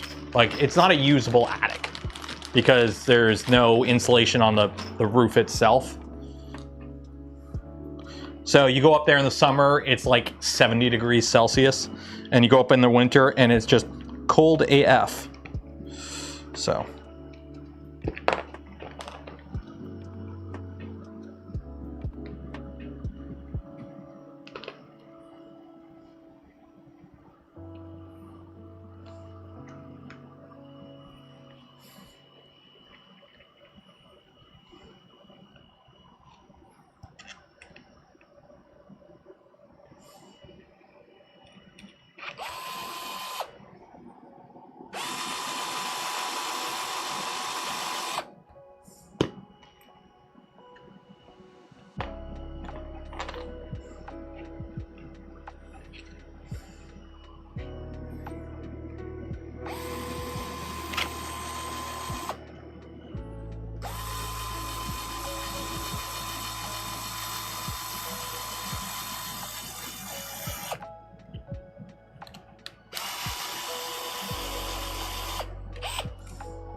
What's the best metal gantry for a 2.4 monolith? I don't know. I haven't built a monolith yet. I have a monolith kit coming from LDO. It'll be here when it gets here. But I don't know. Check the monolith Discord. Monolith has its own Discord. Ask them. They probably have a little bit more information in regards to that. That might be able to point you in a better direction. Ugh.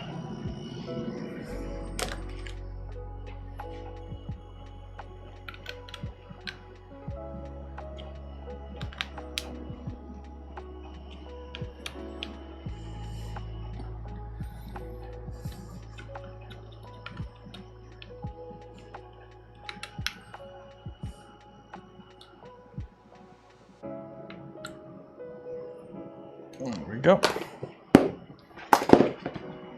Okay. So we've done that. We've done that. Okay, so now I got to put the rear axle so I can flip this over a bit. Put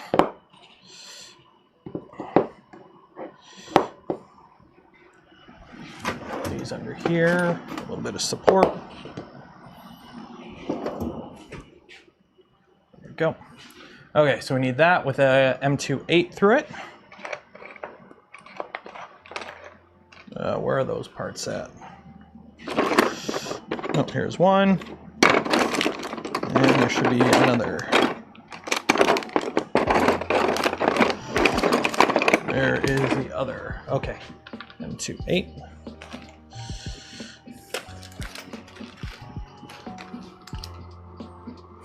You can get this kit. Yeah, you can get this kit from any LDO reseller if it's in stock. Or you should be able to.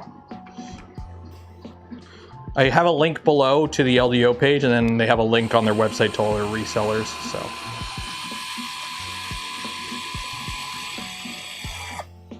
So we're putting some reinforcement screws in right now.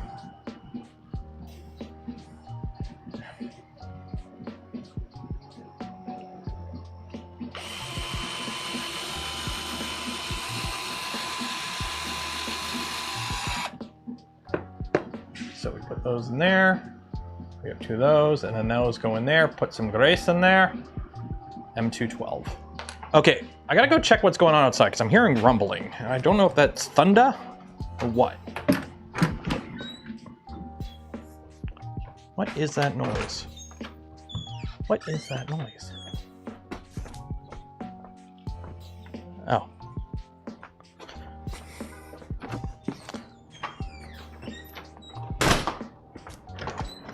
It's my neighbor.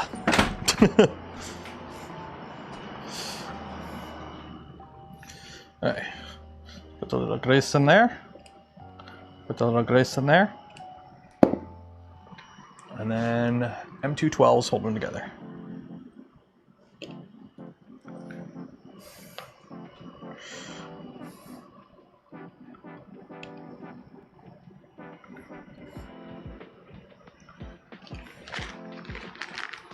Hello from France. Bonjour, tout bien?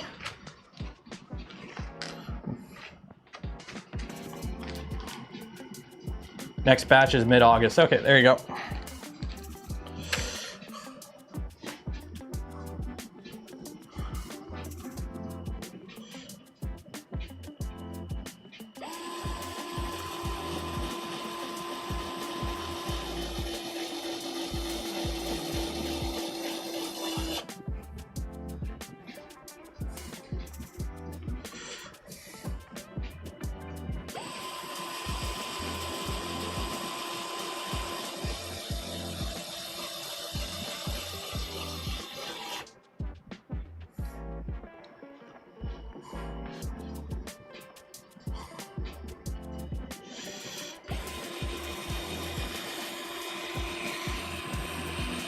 So after spending a week in Quebec there, I kind of realized my French isn't as bad as I thought it was. It is literally the fact that I can't remember what half the words are. There was a couple times we went out to eat, and it's like, as long as I have the menu in front of me, I can order off the menu just fine. But it's like, if I don't have something to like remind me what the words are, I can't.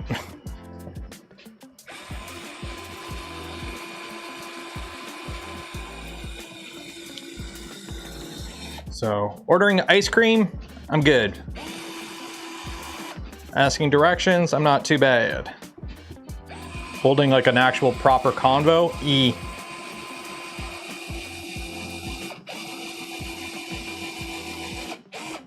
There's a couple times where it's like you go in, and it's like, excusez-moi, like they would just, you would start speaking in French because you're like, oh yeah, I could get along with this, and then they ask something, it's like, est-ce que tu parles anglais, s'il vous plaît?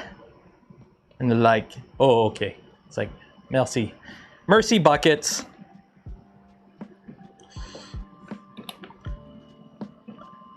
It's the fact that you try. As long as you try, you're good. As long as you try. You must practice it. I do practice it every 2 years when I go to Quebec. I speak French for a week. Okay, so now we got that, now we got that. Now we got to put our squishy balls into our pockets. So we need to get the R2, which is this guy. R2 rear steering bar. And we put the squishy boys, which I've left them all on the print bed because you don't have to worry about losing them.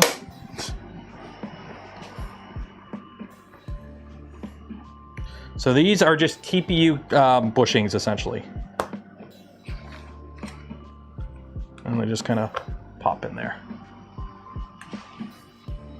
Oh, you're supposed to put some grease on them. I forgot. 1 second. Can I pop them out? Yes. Yes, I can.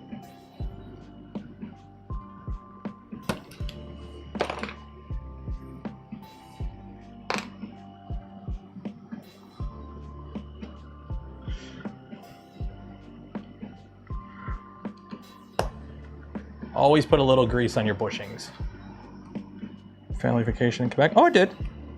Like, as I said, like, I realized, like, as long as I have, like, I can go up to something in, excusez-moi, in, like, see, like, that's the thing. It's like, oh, what is cone?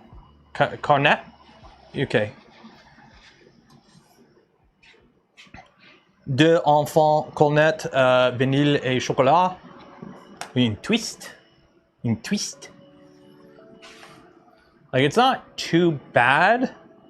It's just, it's been so long since I spoke it fluently that I just forgot what half the words are.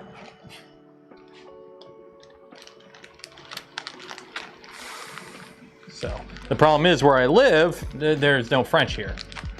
So, I mean, there actually is quite a bit of French, just not in my immediate area. Have we run the gearbox? Yes.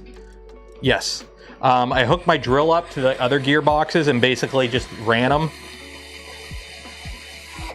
Just so we would have, like, they break in. I haven't done this one yet. I'll do it after we get this all built up.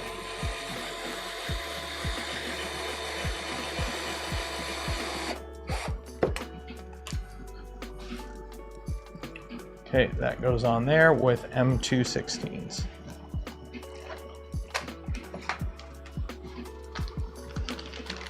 Almost be like, yeah, I'll be like, remember that episode of The Simpsons where Bart goes to France on a foreign exchange program?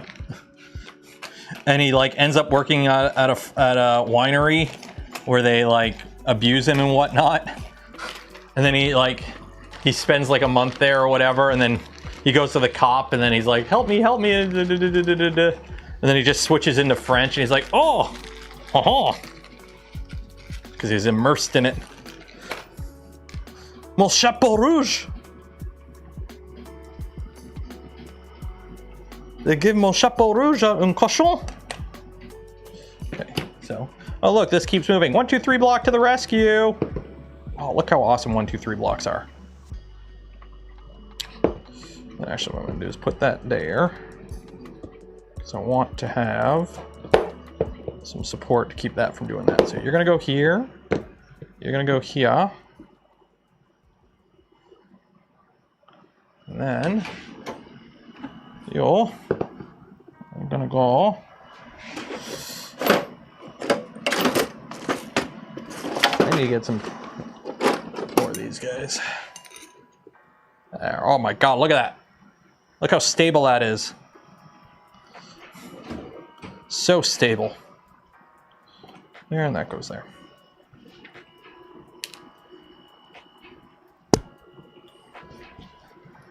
How difficult will wheel alignment be with 3 axles? Hello from Central Kansas. It's a 3D printed RC car, so it should be not too hard, hopefully.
There we go. Oh, now we need our servo, which should be in this box over here, hopefully. Hopefully I put everything in the right box.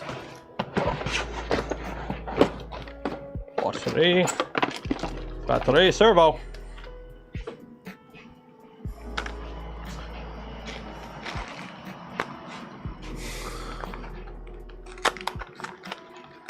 Oh yeah, this is not meant for speed. This is a crawler. It is a crawler RC type vehicle, so it's meant to go slow.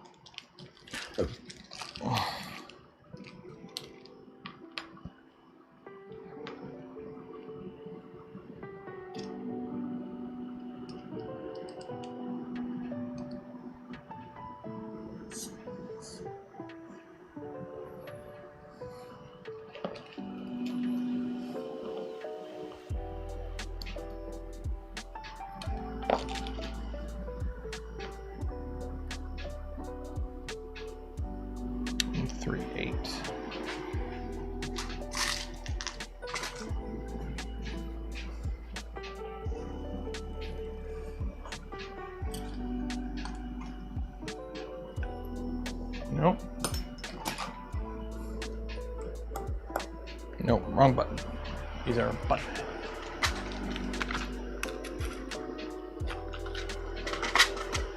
There we go.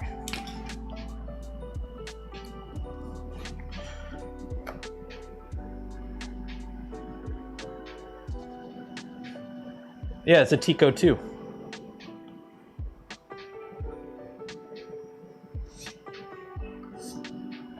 Okay, so we got that on there, which that attaches with that.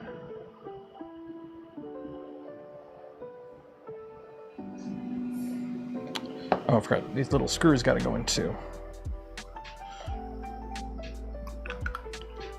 Put those in from the side. I don't know if I did that with the front one.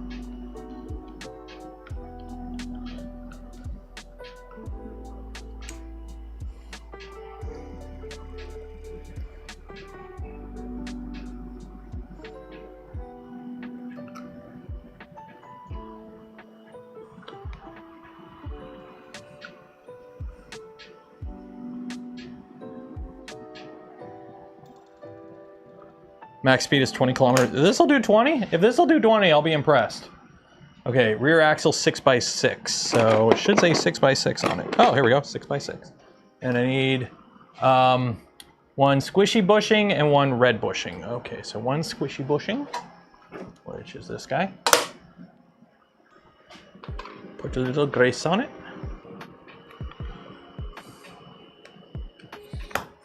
And then I need a red boy bushing.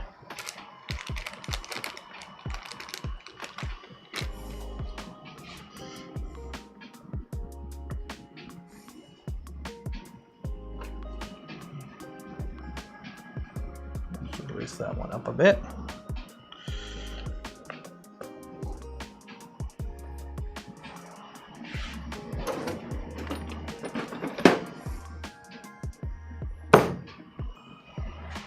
There we go. Yeah, this kit comes with a 3S LiPo. I also have some 2S that are bigger, so it's like I can go slower for longer or faster for shorter. Or I could be spicy and hook the two 2S's in parallel for 4S power. Oh, don't do that, don't do that. Go. Okay. So that goes like that. And that goes on the bottom with an M312. M312. Probably should have cleared this first, but I did not. So we're gonna YOLO this.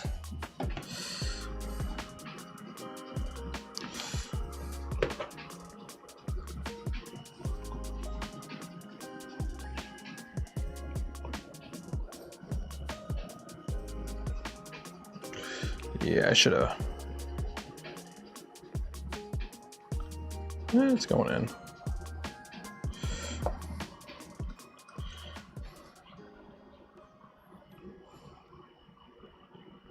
There we go.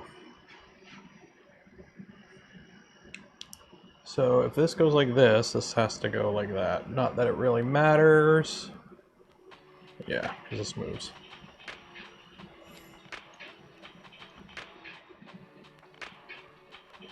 There we go. So that is that. And then that goes in there with M312s. So.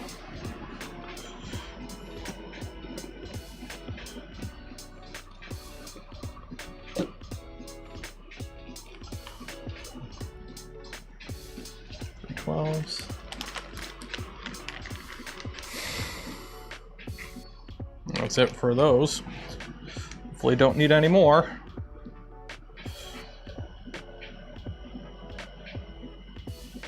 What time are we at anyways? Oh shoot, we're at 1 o'clock. I'm gonna have to do the giveaway soon. We'll try and get this together, and then once it's together, I guess the next stream will be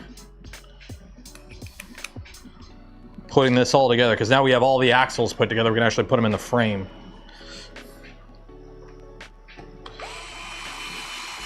I mean, on the bright side, we are going to get our money's worth in terms of content out of this. So Although I got a feeling once we get this all in and together, this is like the most intensive part of the build right now.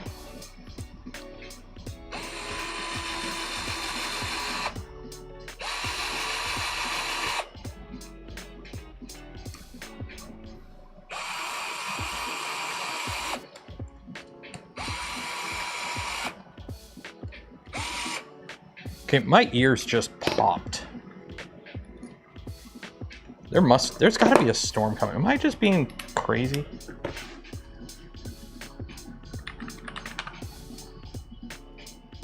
Precipitation. No, I'm just being crazy.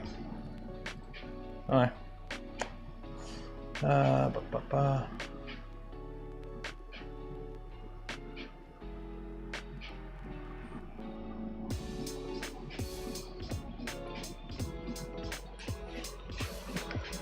Just crazy.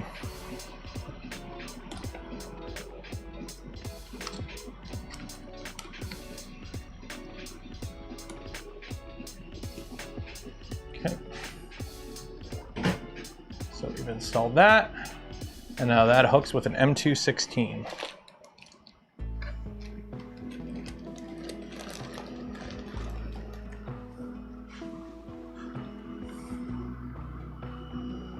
The light version is the light version without the electronics. Like if you already have a bunch of RC stuff, the light version makes a lot of sense, especially if you've built RC cars before and you already have some of this hardware on hand.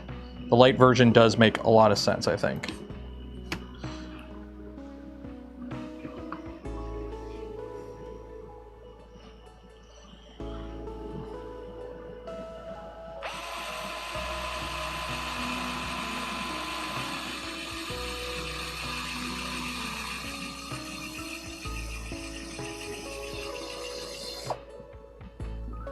Oop.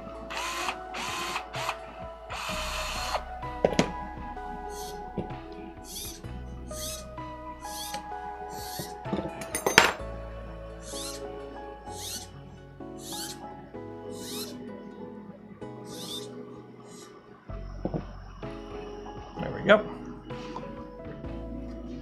And that is the rear axle is complete. Okay, so let's put these all in right now so I don't have to get my cans greasy on the next stream. But this will be like the last thing we do on this stream, I think.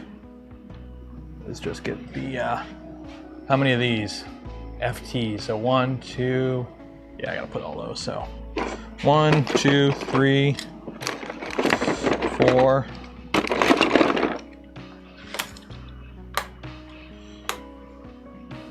How many of these are there?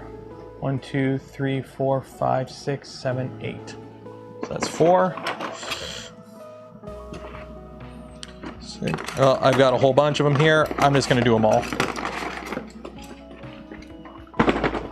Oh, because these are the 6x6 ones. Yeah, so these are the extra ones for 6x6. Yeah. So let's just put all these in, get them done out of the way so I don't have to get my hands all dirty for the next stream. I'll actually be smart and put a glove on for this. Yeah, the light is without the battery and the controller. So if you've already done RC stuff before, or you want to, you know, run this on 4S or something like, actually no, because the motor's the same. I think the light kit comes with the motor still too. Okay, pop all these on. Oh my God, don't lose these. I printed extras for a reason. Get back over here. Okay, let's try and get these over here so I don't lose them. Okay.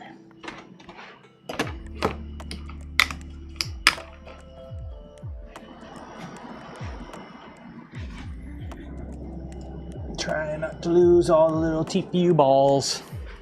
I printed extras for a reason. I don't know how many extras I printed. Find out in a second.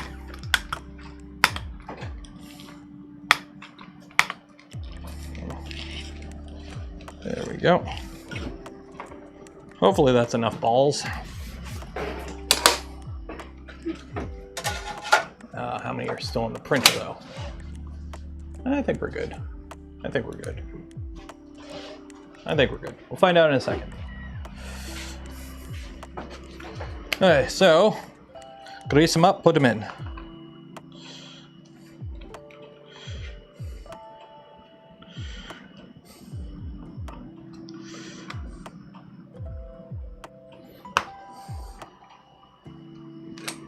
All right.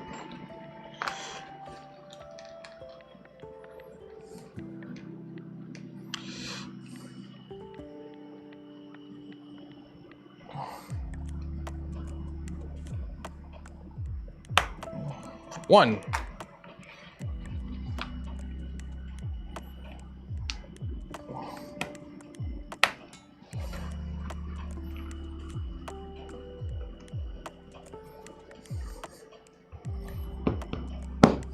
Two.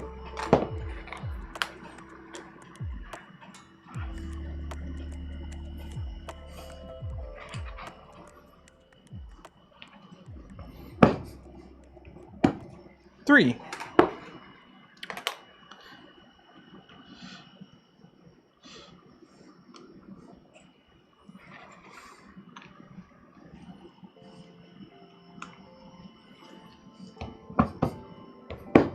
Four. I don't know why I'm counting along.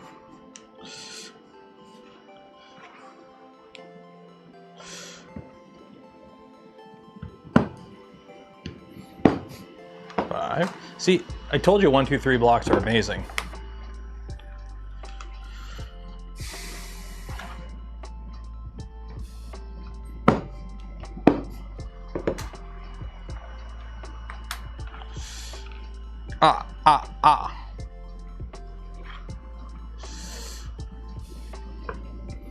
So once I'm done with this and I clean up, we're doing the giveaway. So if you haven't entered for your chance to win some polymaker filament, enter for your chance now. Link in the video description.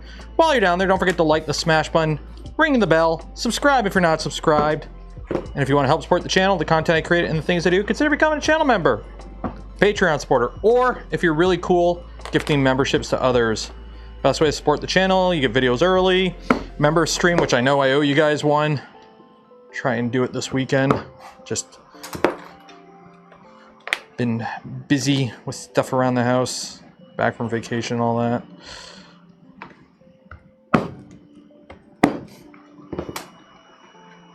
Okay, I might have actually printed enough. I don't know how many extras I printed, so it's kind of like, well, I know I have extras. How many? I don't know.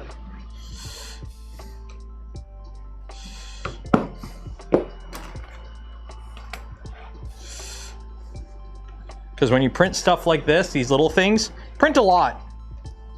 Because there's like no time, and there's like, the filament wastage is nothing. The time wastage, who cares? So just print, like, if it says print like 30 of them, print like 40. Who cares? Worst case scenario, you have extras. Oh no. Okay, so you go there. You go in there. You all can go in here.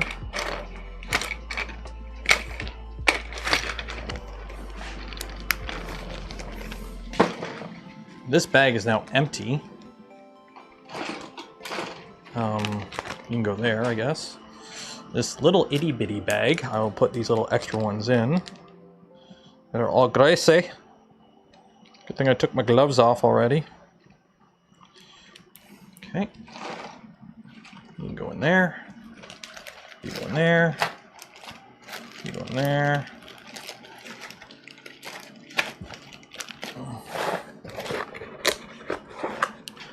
So this box is now an empty box that I can use to put stuff in.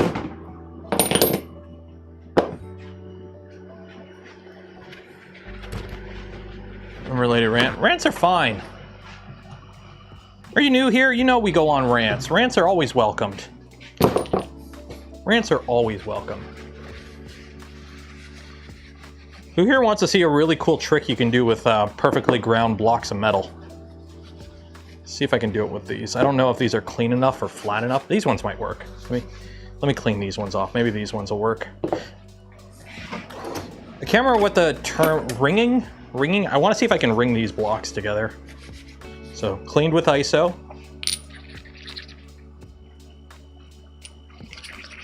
I don't think they're flat enough to ring them. No. Yeah, these ones won't work. Maybe these ones.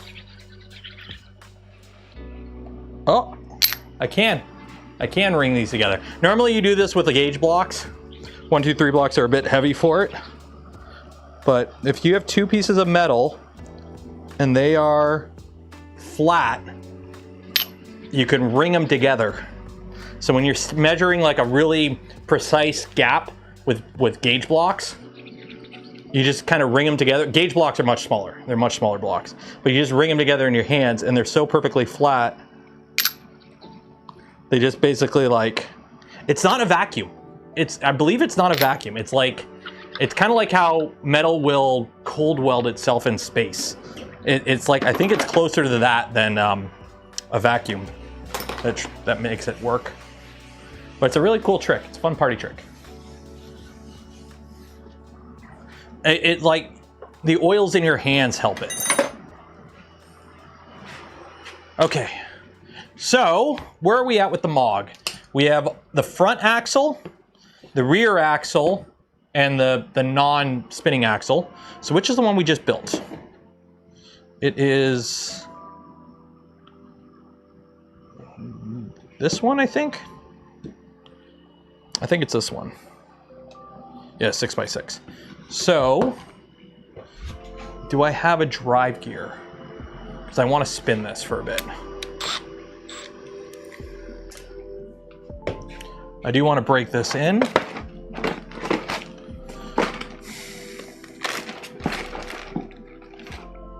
Will you work?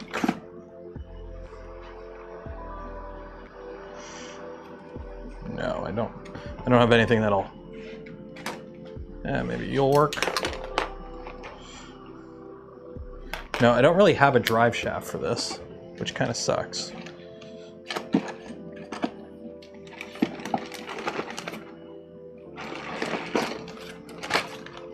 I don't know what I used last time. Oh, I think I used one of the parts that's now in here for the drive shaft for this. Yeah, because this won't fit in there. I gotta have something that I can use to spin this.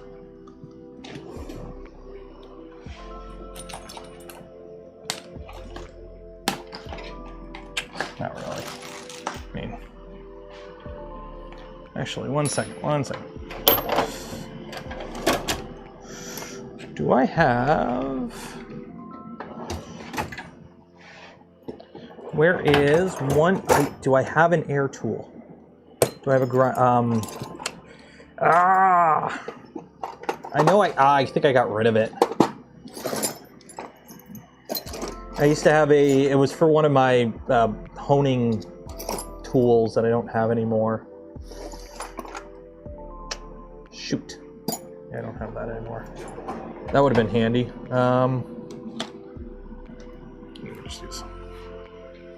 Even that's not big enough. Yeah, I don't have something I could chuck in here and then spin it.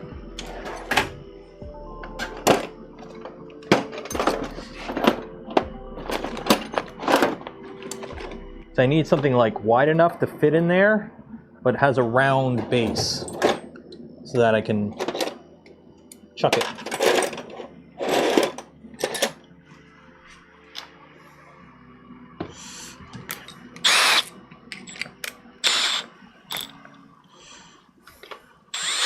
Yeah, that won't work. Maybe if I put some tape on it, jam that in there.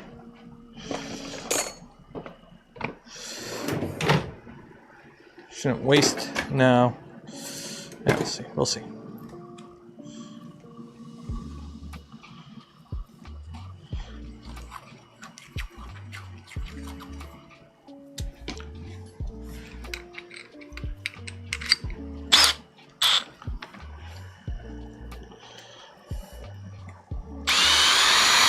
No, that's not biting at all. Yeah, I don't have like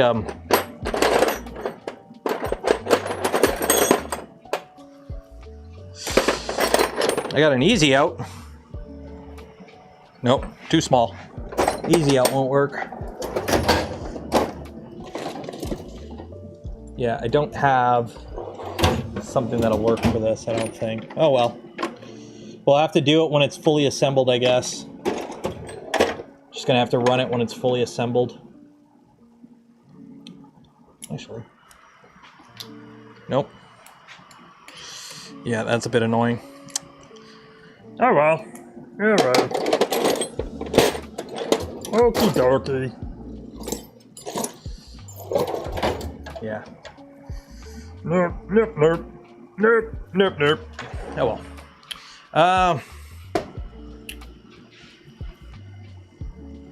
Open a mod ticket. What? I use the polymaker box as storage put in. If you have two perfectly flat, clean surfaces, the blocks would merge in one. Yeah. The grease gun, I saw you using it. Yeah, these grease guns are amazing. And you can fill them with whatever grease you need. Double check your choice. No, isn't what? What's going on? Since when, as the Voron Discord community stopped being as helpful as before, went to ask help finish from having. It wasn't about a Voron printer. Well, okay, to be fair, the Voron Discord is about Voron printers, and to help with the moderation of a very large Discord of that size, with as small of a moderation team as we have on the Voron Discord, it is a Voron Discord. So if you need help with another printer, it's best to go to that community. It's like hopping on a Ford forum to ask truck problems about your Dodge Ram truck. It's like, yeah, they're both trucks, but this is the Ford forum. There's the Dodge Ram forum for a reason. So yeah, maybe in the past when the Discord was much smaller, you'd be, or it just, you lucked out and you got somebody who was just helpful, who was just, hey, I'll help.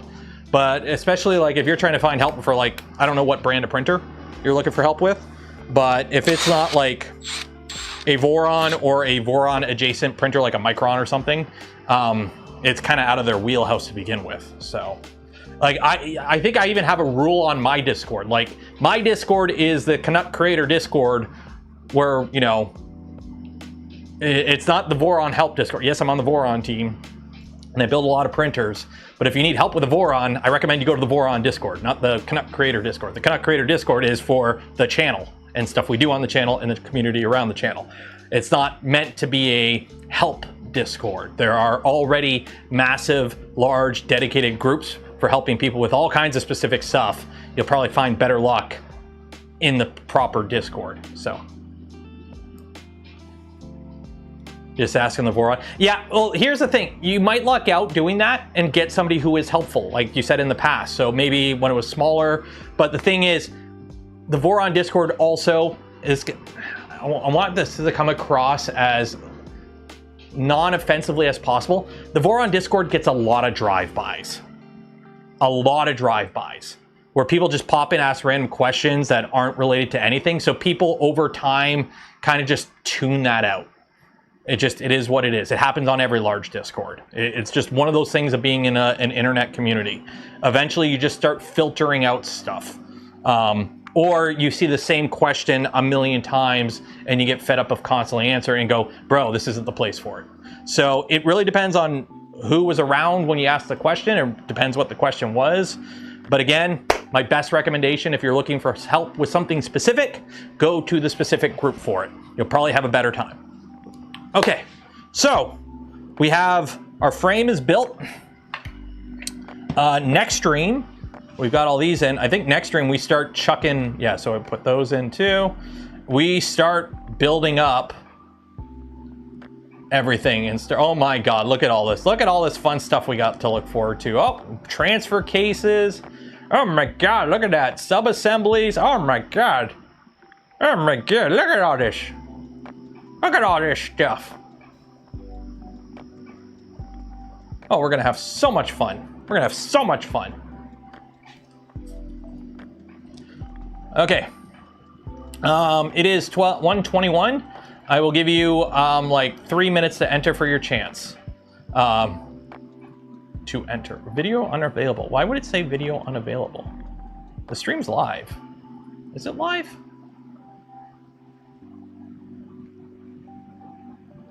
Yeah, the stream's live. YouTube was being borked at the beginning of the stream. Who DM'd me in the Vor on Discord? Oh. Okay. Next stream, we will carry on with the MOG, the MOG, the Mowgli. We need a name for it. I need a name for this. We'll figure out a name at some point for this. It's not often you build a half man, half dog RC car. Okay, so that means I can get this table out of here, because this is all for this kit, so. You go here. There we go. There we go. There we go. You go there. There we go. I gotta start like moving stuff. I got a whole bench here I gotta move out. Okay.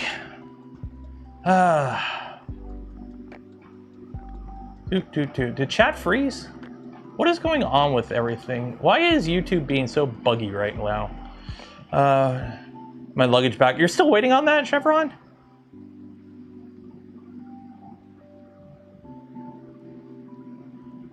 It's its own best friend. And then tomorrow, Saturday, we probably will be working on the baby belt. Although part of me, like, I'm torn between finishing up the baby belt and keep working on this. So I'll do a poll tomorrow on the Discord and see what you guys want me to work on. We'll see what kind of shape the garage is in, because I got to move stuff around. Tomorrow's going to be a fun day. It depends. I'm just going to be out most of the day with doing family stuff. So I'm hoping to have the shelf fully cleared off, and then maybe I can move stuff. Because the problem is, the moment I have that shelf cleared off of printers and I can start moving stuff, stuff has to move quick, because I have to tear down the whole streaming setup to move everything. So, am I going to Lisbon? No. No. I still need to find a sponsor for 3D Printopia. I'm not going to Europe. I do not have the budget for that, unfortunately. As much as I would love to, I can't. It's a non-content creation event, and we just came back from a 2-week family vacation, so I do not have the time or the budget for something like that, unfortunately, as much as I would love to go to a Vice.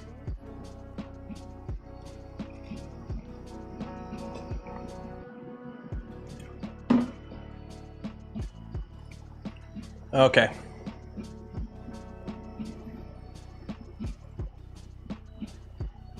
Canuck. Canuck is pretty cool. Although it's like I went down the rabbit hole with K trucks last night, and I already figured out what I would do for a license plate. It would be AK. It'd be A, like Canadian, A-E-H-H, and then K, K-E-I. So it'd be the AK. Get it? A. So that means I gotta buy one now, but.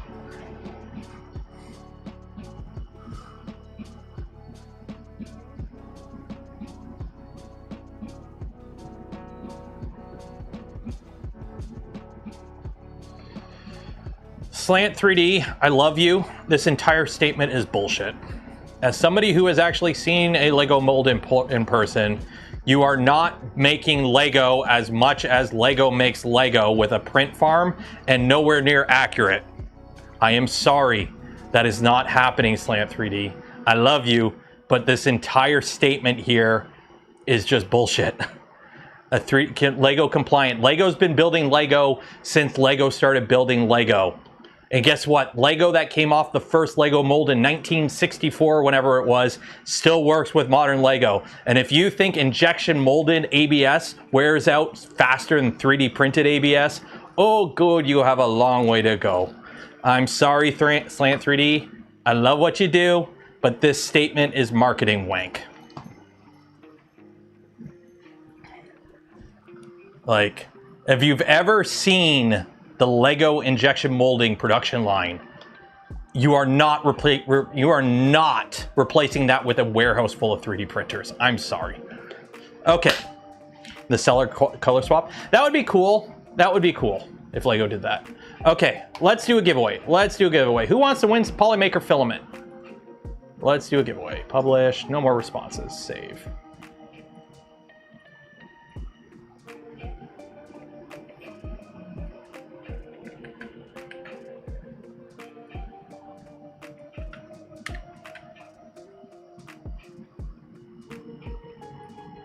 save. Marbles on stream. Posted pictures in the general chat on Discord. About what?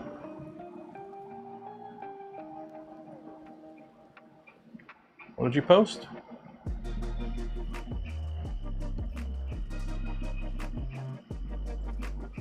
Oh, is this the camper weight? Oh, this. Oh my God, that camper is huge. Oh, 7 kilograms. Yeah, I'm not building the camper.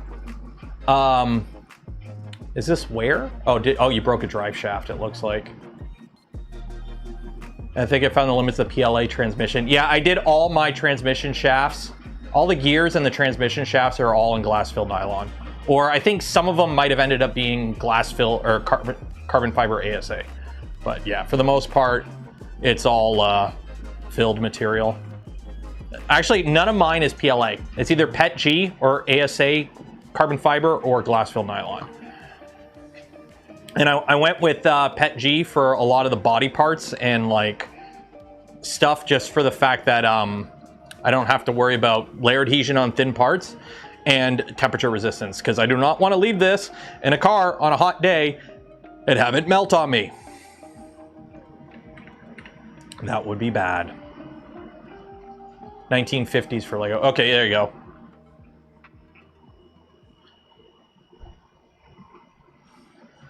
Okay.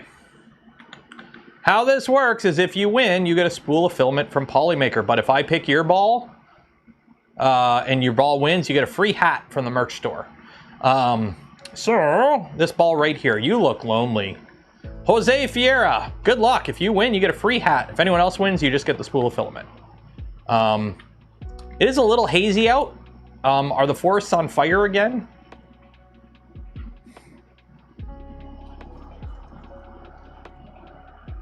Like it'll be currency. Yeah, that's what the Fallout series got wrong. It's not bottle caps that become the currency in the future after the post-apocalyptic collapse. It's Lego.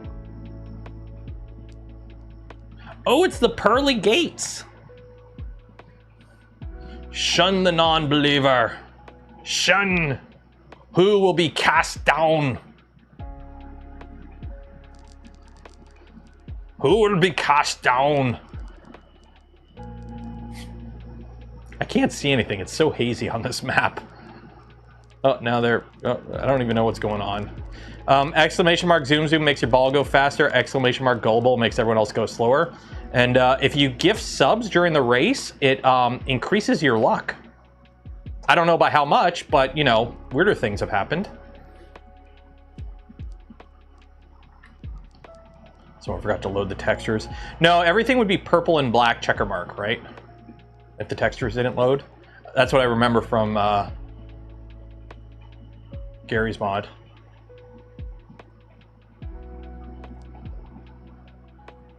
Ooh, Steve Clark.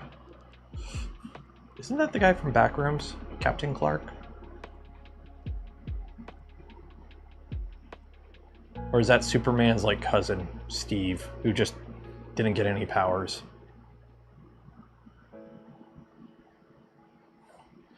Saw your name on the leaderboard.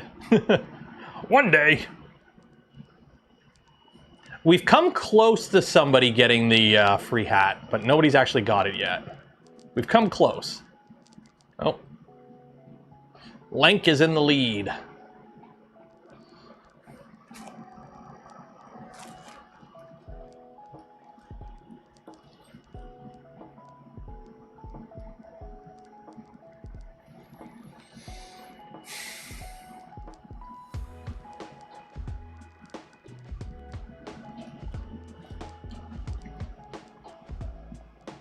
Come on, Lank.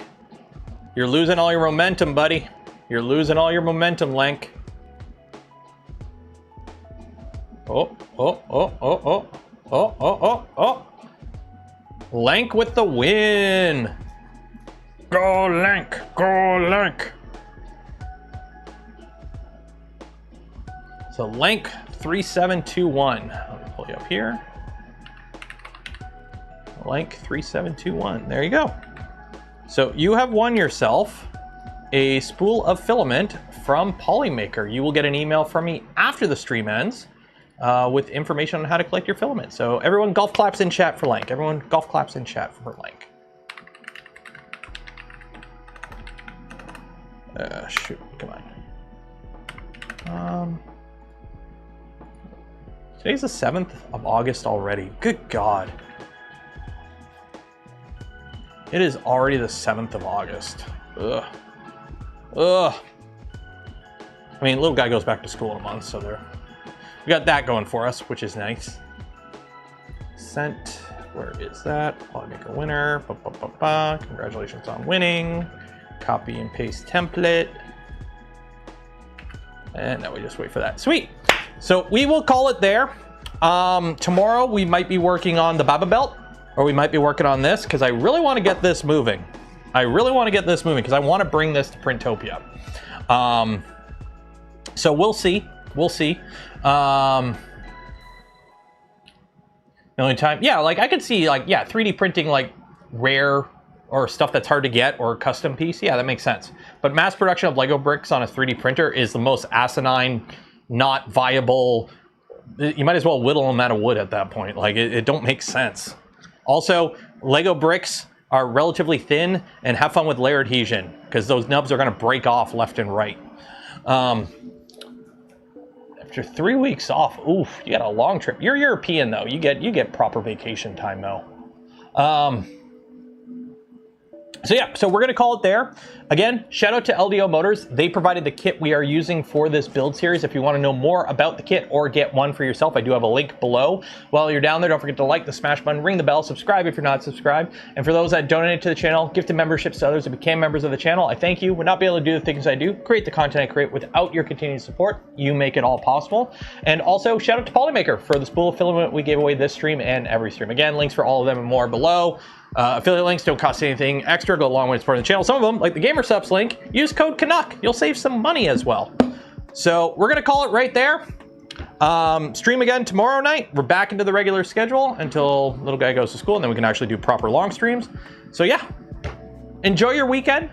Be safe out there. Wash your hands, and I will see you all in the future. Good night.